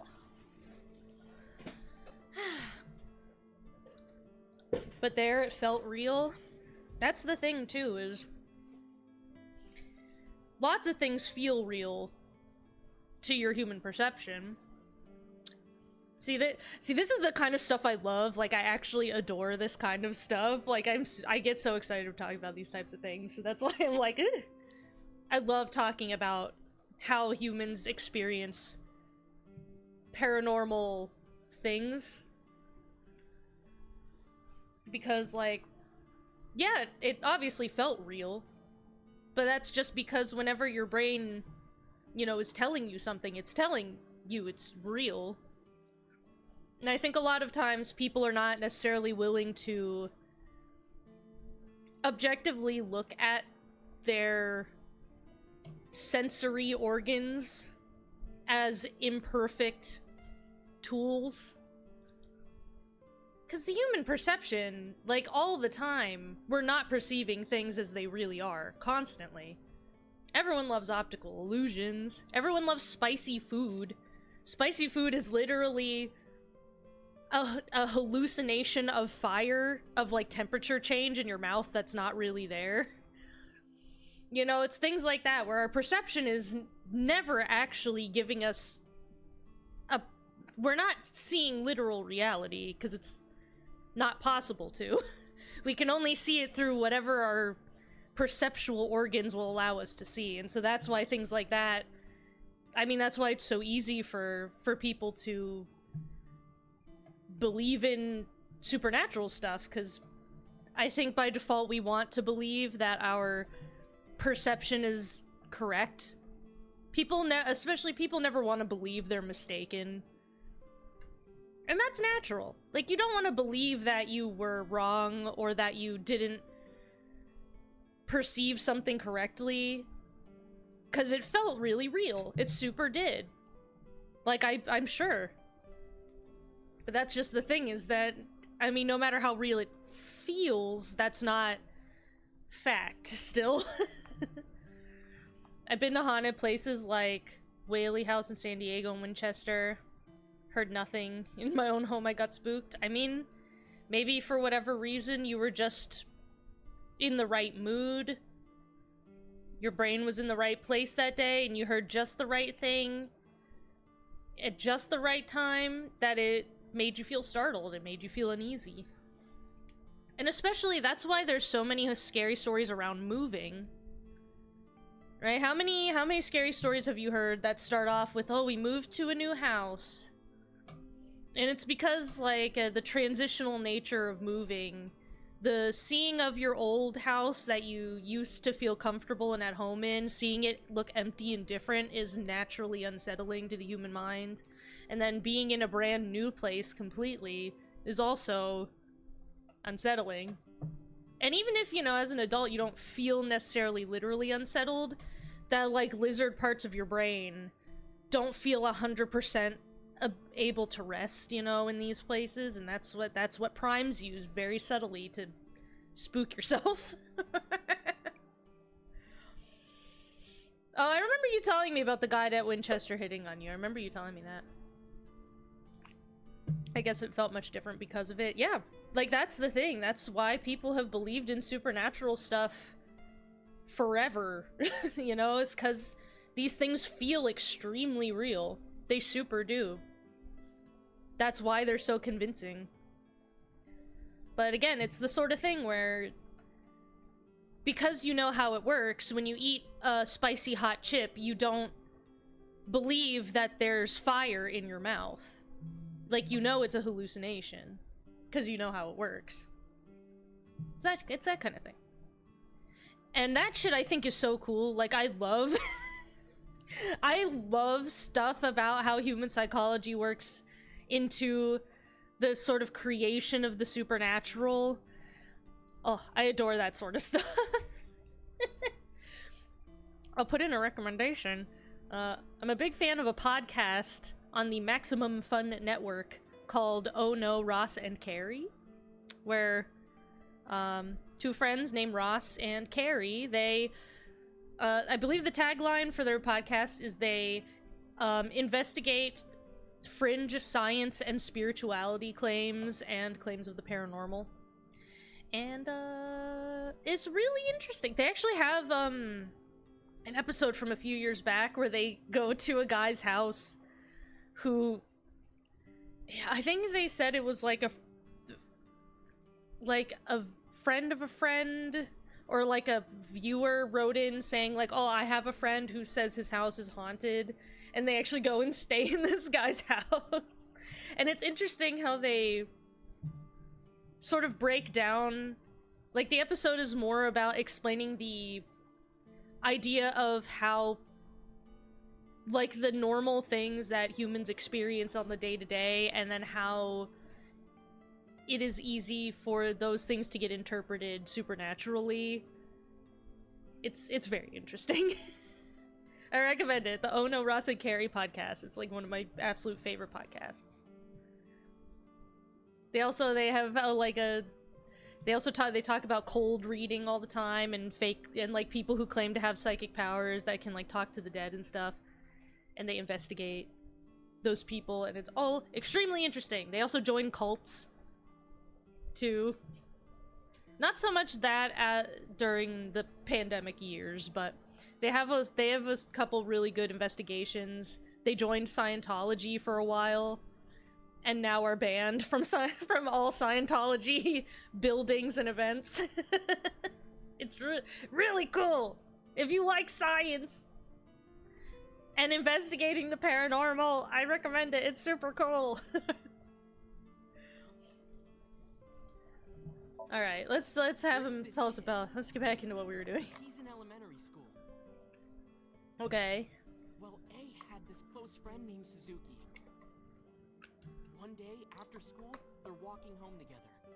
A turns around to tell Suzuki a joke, and Suzuki is laughing his butt off. And he's laughing and laughing, and he laughs so hard that his eyes fall out of their sockets. What?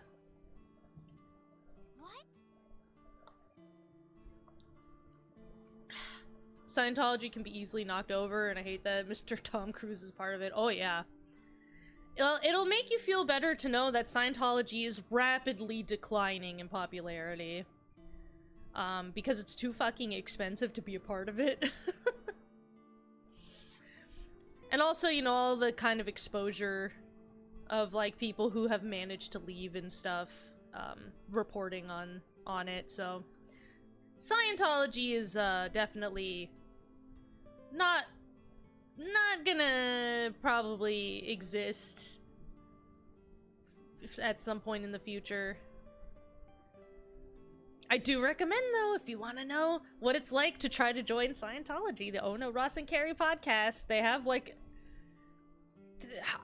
Their Scientology investigation was super long. It's like a bajillion episodes of just them joining Scientology, but it's really interesting. Oh yeah, you're nearby one of the Scientology places too, huh? You should go and get a free personality test. You should go and do that. Cause they, like, I don't know if they still do, but I know for a while they would stand outside, you know, their like church, and stop people, be like, do you want a free personality test? Do you want us to check your engrams or whatever? Yeah, if you want to look into what it's like when you approach one of those people and say, yes, I want to join, it's a great series of podcast episodes. Oh yeah, it's a huge building, yeah, for sure. Oh, you know, since you're in California, actually, not to keep talking about the Oh No, Ross and Carrie podcast, but they also live in California, and it is very interesting. They go to a lot of California-based things. So the Scientology building that you saw is probably the one that they went to in that podcast. And they also go to the, there's apparently a conference that happens yearly called the, oh shit, what's it called? The Conscious Life Expo, which is all just like, you know, fringe pseudoscience ass, like wellness, alien abduction, like spirituality, healer, psychic, like types. It's just a convention for all of that stuff, and that happens in California every year, and they go every year and like do a ton of episodes about all the talks they saw. It's very cool. Did they mention the name Ventura? I don't know, because their Scientology series was many years ago now. And so I haven't listened to it since then, but I recommend it. If you need a podcast to listen to while you're doing the dishes or something, big recommend. Anyway, we should probably let Ota talk about this guy with his eyeballs falling out for some reason. We're still connected, but Oh my god, I've heard of this. So where your eye can fall out, but it'll still be connected, and so you're just looking somewhere else, because you can still see out that eye, but it's just out of the socket. Oh, that's horrible. I hate that. I mean, what you do is call an ambulance. Just takes his eyeballs and jams them back into his eye sockets and keeps walking like nothing happened. Probably don't do that, because it's probably not sanitary. So A asks him about it. Like, hey, are you okay? Your eyes fell out.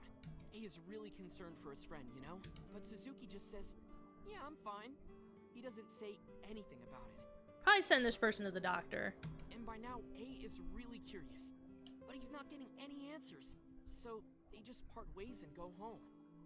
Probably should, this friend should have probably followed his pop-out eyeball friend home and told his mom and be like, hey, I just want you to know this happened. The story only gets weirder from here. What? There's more? A goes to school, and Suzuki's not there. Did he die? A is confused and asks his teacher about it. Or does this kid just have a chronic popping out eyeball condition? Hey, where's Suzuki today? And the teacher says, Suzuki? Who's that? Oh, There's no Suzuki shit. in this class. A says, what are you talking about? And he goes and asks all of his classmates about Suzuki. They all say the same thing. I don't know him. There's no Suzuki in this class. So that kid must have jumped into a parallel world without Suzuki. But then why did why did Suzuki's eyes pop out? What did that have to do with it? That's what What? But what does that have to do with the eyes popping out? Wait. What? That's some 2chan shit right there. Is it sad that I missed Ota? Well, do you miss him now that he told us about eyes popping out? So, this elementary school kid? Oh, there's more to call him okay. C. He goes to school and there's a bunch of things on the floor. Okay. Postcards, towels, a coffee cup, rice bowls, a sink, lots of stuff. Oh. But C realized that those were all things from his own house. How did they get to the classroom? Date's into it. He's like engaged now. Not like anyone did it on purpose or there was a thief or anything. Maybe something happened that made two parallel worlds fuse. Yeah, maybe. We're just having fun here, just thinking about creepy stuff we read on the internet. An imaginary friend or something? No, A was really serious about remembering Suzuki. It is weird, and there's no way you can pop your eyeballs back in like that. I mean, you can. You should probably let a doctor do it, but you can. Well, not necessarily. There's such a thing as a dislocated eye. Yeah, It actually it's isn't too gross. hard to put your eye back in if it falls out. It's gross though, and probably not sanitary to do it Eyes are easy yourself. to replace in their sockets.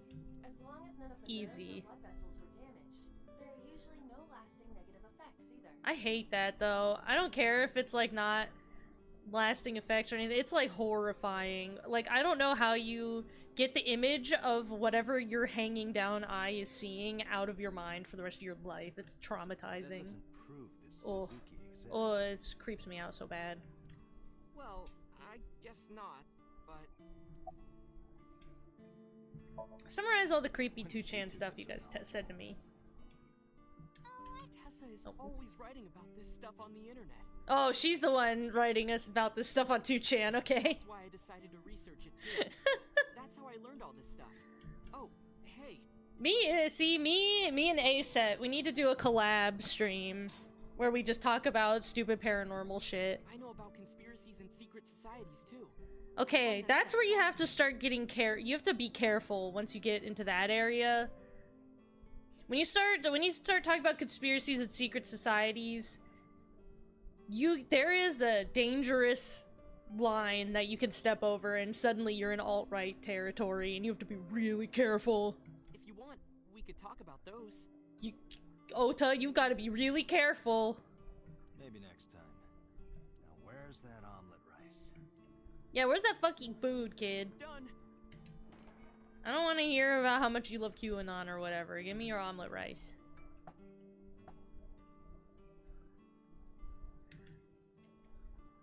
Bon appetit! Itadakimasu. There. Oh, you fumbled it. Ow, my hand. See? All that typing up conspiracy theory shit on 2chan and you got carpal tunnel. Tessa, are you okay? It's the carpal tunnel from all that gaming. I'm fine. My hand slipped. Let's eat. Do you think her robot hand was not working good? I mean, that's the arm that her mom was shot in, right? It's her right arm. Just the sound of the spoon hitting the plate. The diner echoed with it. No conversation. And before long... Thanks for the food! She was totally re-energized. That was good. So was she feeling a parallel world resonance with her mom when her mom got shot in the arm? Ota, your omelet rice is seriously the best. Or is there a parallel world where Iris was home with that guy instead of her mom and Iris got shot in the arm? Yeah, it was actually really good. Aw, thanks. I owe it to my dad. He taught me well.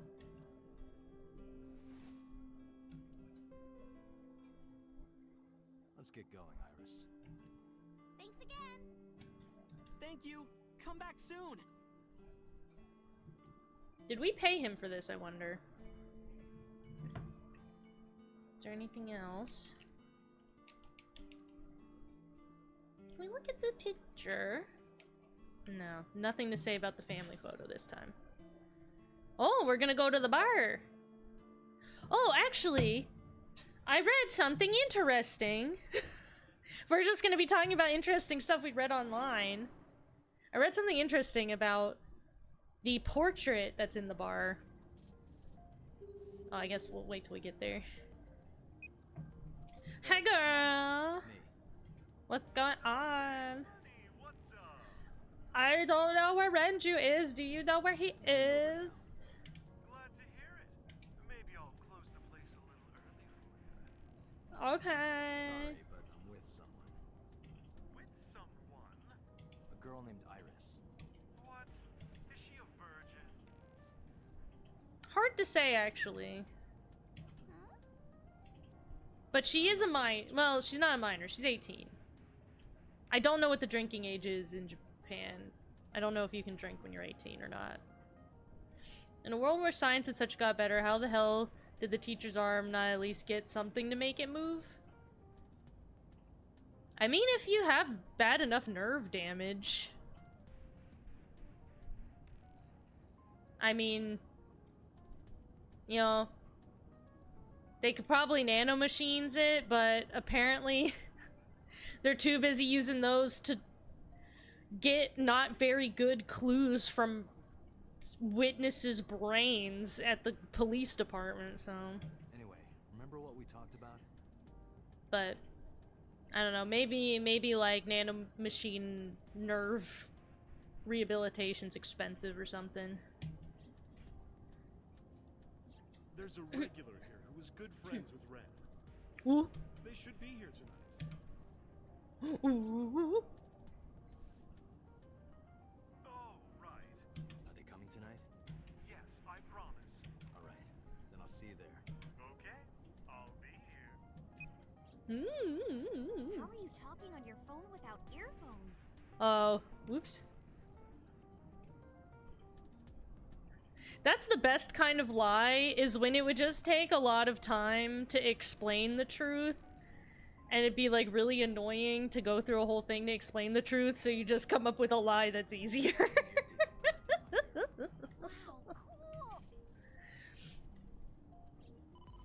Oh, who's calling me now? Dante, it's the boss. Oh, is she still bad? You better not still be mad at me, because I still think this is your fault. Dante, tell me the situation. Did you find number 89? No. If I did, I would have told you. Uh-huh. I see. Bitch, where do you think that I thought he would even go?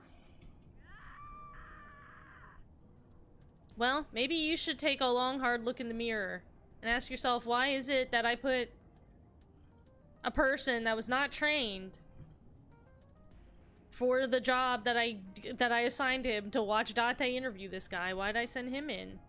Why did nobody else in the building have any ability to stop this man? Maybe you should think about that. What was that about?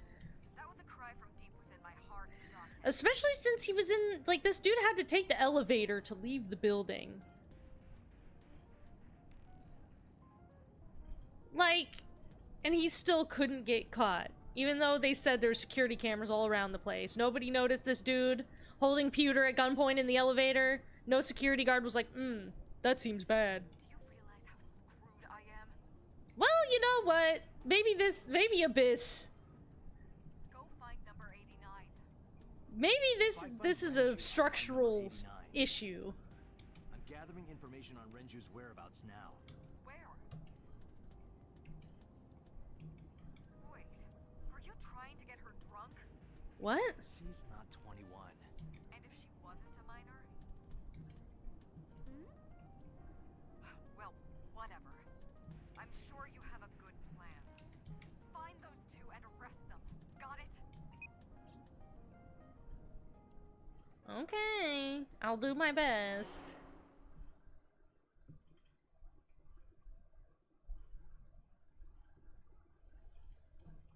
Golden Yokocho. So this is Golden Yokocho. First time here? Yeah. Is that also supposed to be a parody of Kabukicho, which is also what Kamurocho is based on from Yakuza? Or Kamurocho? Yeah. Dante, on your 6. 2 suspicious individuals approaching. Oh shit. These guys just dressed like this. Ooh. Bitch, you're not supposed to shoot. That is against, I know that's against regulation. You're not supposed to shoot at somebody who is in contact with a hostage. Okay.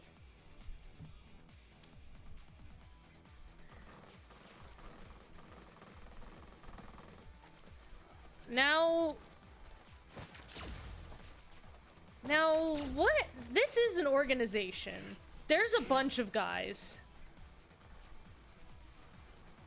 The Kamakuras wouldn't have a reason to want to shoot at us, since their boss is now very pleased with us, letting him meet A-Set. So whose is these? He could have a stun setting. Still, you shouldn't, like, hit the hostage with it. We can find out later. We need a way out of this. Yeah,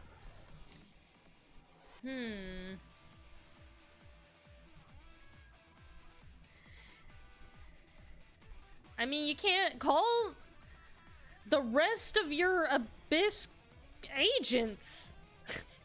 Am I the only person that works at Abyss? Is that the problem? It's literally, there's 3 employees and it's Date, Boss, and Pewter, and that's it. The rest of the building's empty. Let's just slide into a parallel reality where these guys aren't here.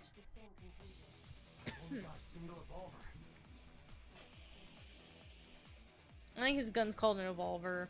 And there's some lingerie hanging up there. There's a porno magazine vending machine. There's a fire extinguisher. Oh my god, we're going into our mind palace like Sherlock Holmes. Brain blast. It could be a cult, but I imagine it's probably... Okay, yeah, that's your idea. I understand the plan. I understand it. I will give you instructions. Just move as I tell you. Okay. This better work. Not to worry. My calculations are flawless. Yes. You see that hanger over there? Mm-hmm. Shoot the bottom of the hanger with a normal bullet. Okay. Don't ask questions, just do it. Oh my god, am I gonna have to actually do it? Oh my god.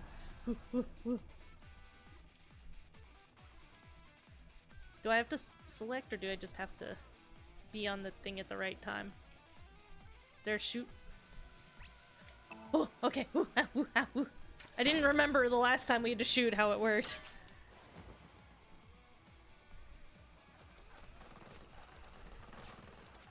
Okay. Oh, bruh! Yeah, uh-huh. Yeah. I like the what fucking starch that used on those underwear. They were... Are they stupid?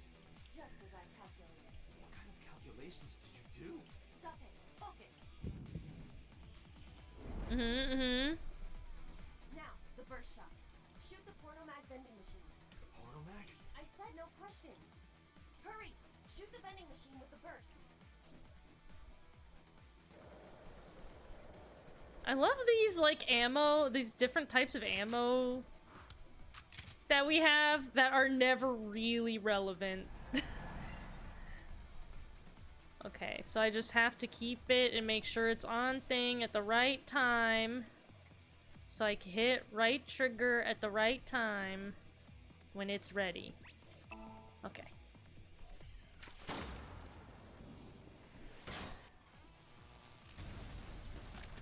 Not sure that would work like... Well, I guess it's a special magic burst bullet. This is crazy. I've never seen anything like this before. These guys, they don't have access to the internet. They've never seen stuff like that before. Well... Final step. But you don't have to do a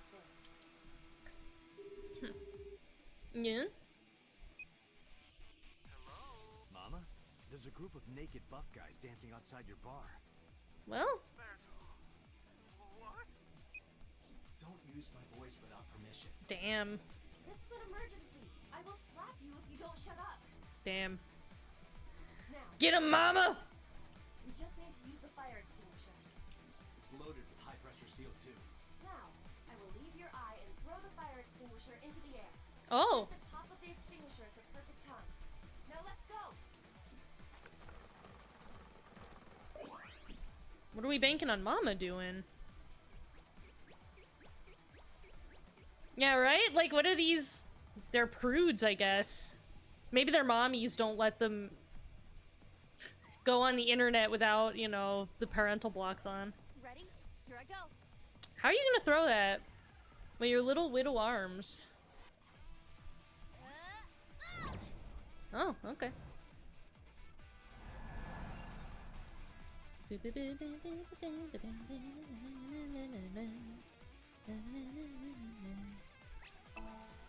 I'm glad that that's not, the shooting mini games are not hard.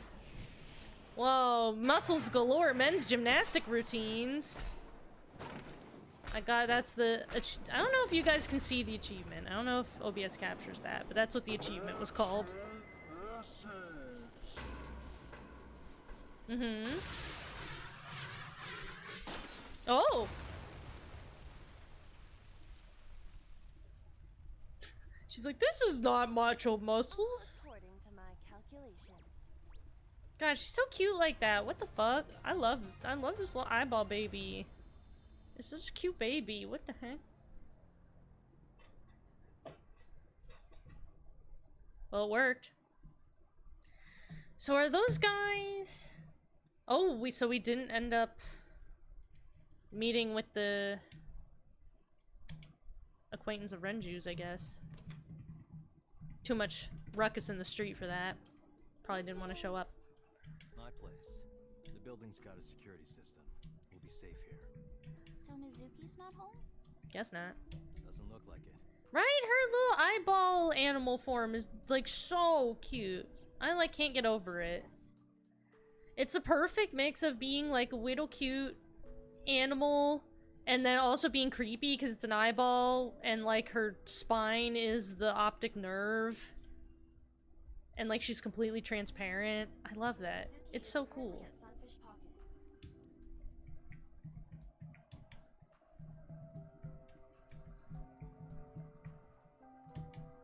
Iris, I need to talk to you about earlier. Had to see wherever. Are we gonna talk about what the fuck she was doing that night where she disappeared? Oh, it's 10 o'clock! Ah! Ah! I feel like we spent so much of today just like fucking around and talking about paranormal shit. Well, we'll do. There's just one dialogue option in this, so let's at least select that for now. Iris, those guys who tried to kidnap you, do you have any idea who they were? Where were you the other night? There's a reason I asked you to go on a date so many times. Because you expected that maybe you were going to be attacked? I wanted you to protect me. If you wanted that, you could just ask for protection, you know? I wanted a bodyguard. But I thought that if I told you the truth, you wouldn't believe me. What's the That's why I truth? didn't tell you. But now, I'll come clean. That's not even your fault. It's the literally the video game was introducing all that stuff, which I mean is literally why I'm playing this game, is because I love it when a character talks to me about the creepypastas they read on 2chan. and you know, the like psychological phenomenons and philosophical theories around them. My life is being threatened by a secret society. Oh, secret societies. They're called the Nizet Laws. That has got to be an anagram for something.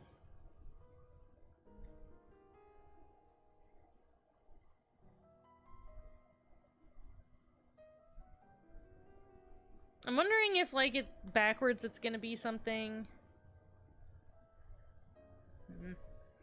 A group under the control of the Wajet system.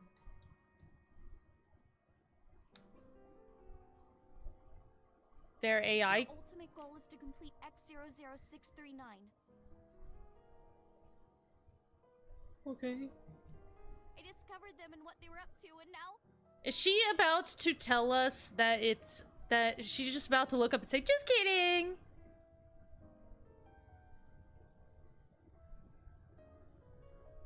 Because this is not what she sounds like when she's talking to me seriously.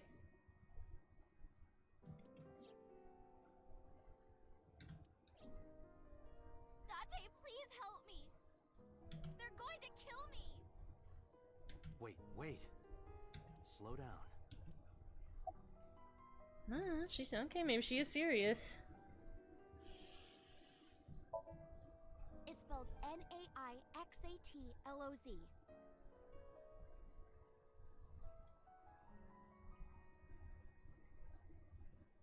Sometimes they just call themselves the Nice.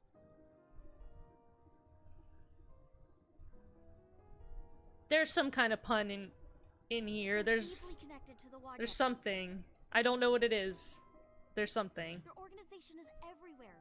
International politics, business leaders, all operating in secret. Mm-hmm. Well, you know about the Wajet system, right? It's the core of artificial intelligence. Do you know where it came from? It was developed by the American tech conglomerate Elgorg.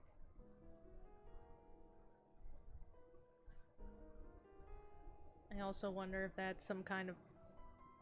I'm gonna have to go and look later. I'm gonna have to plug these names into a fucking anagram unscrambler just to see if it's like an anagram for something. Because they look like they're anagrams. But no specifics have been revealed. Basically, the Wadjet system artificial intelligence is from outer space. Whoa. It was transmitted to Earth in binary as radio waves.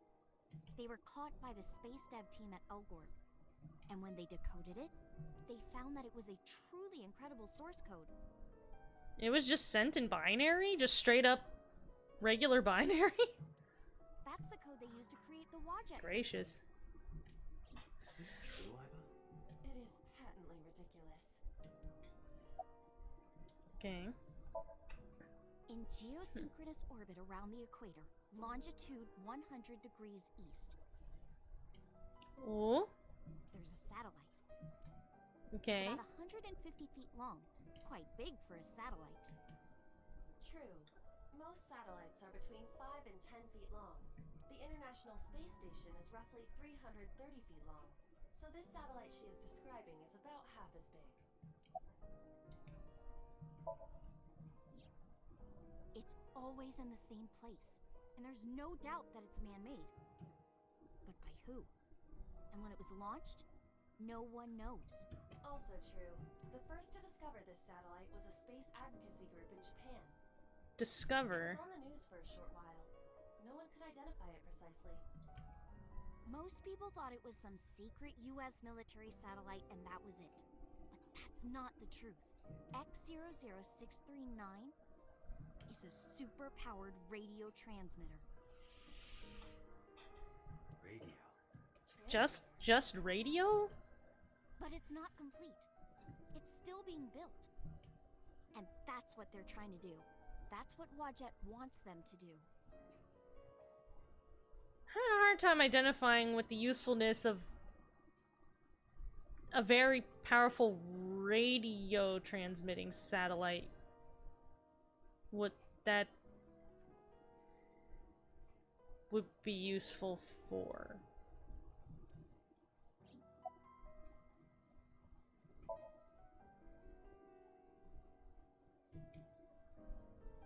The Wadjet system AI was built by decoding radio waves sent from outer space. Secret society called... How'd she pronounce that? 'Cause she said the X as like N-A-I-X, she said nice. Which I don't think that X is ever...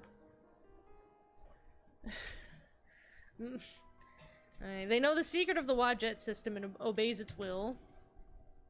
The ultimate goal is to complete the radio transmitter satellite X00639, which I also wonder if those numbers have some kind of significance. Oh my god. It's past 10 o'clock. We just got to some real juicy stuff. Ugh. Next time, next time, next time. Consider this a cliffhanger. Consider this a cliffhanger. We're gonna come back, we're gonna find out about this mysterious shit next time.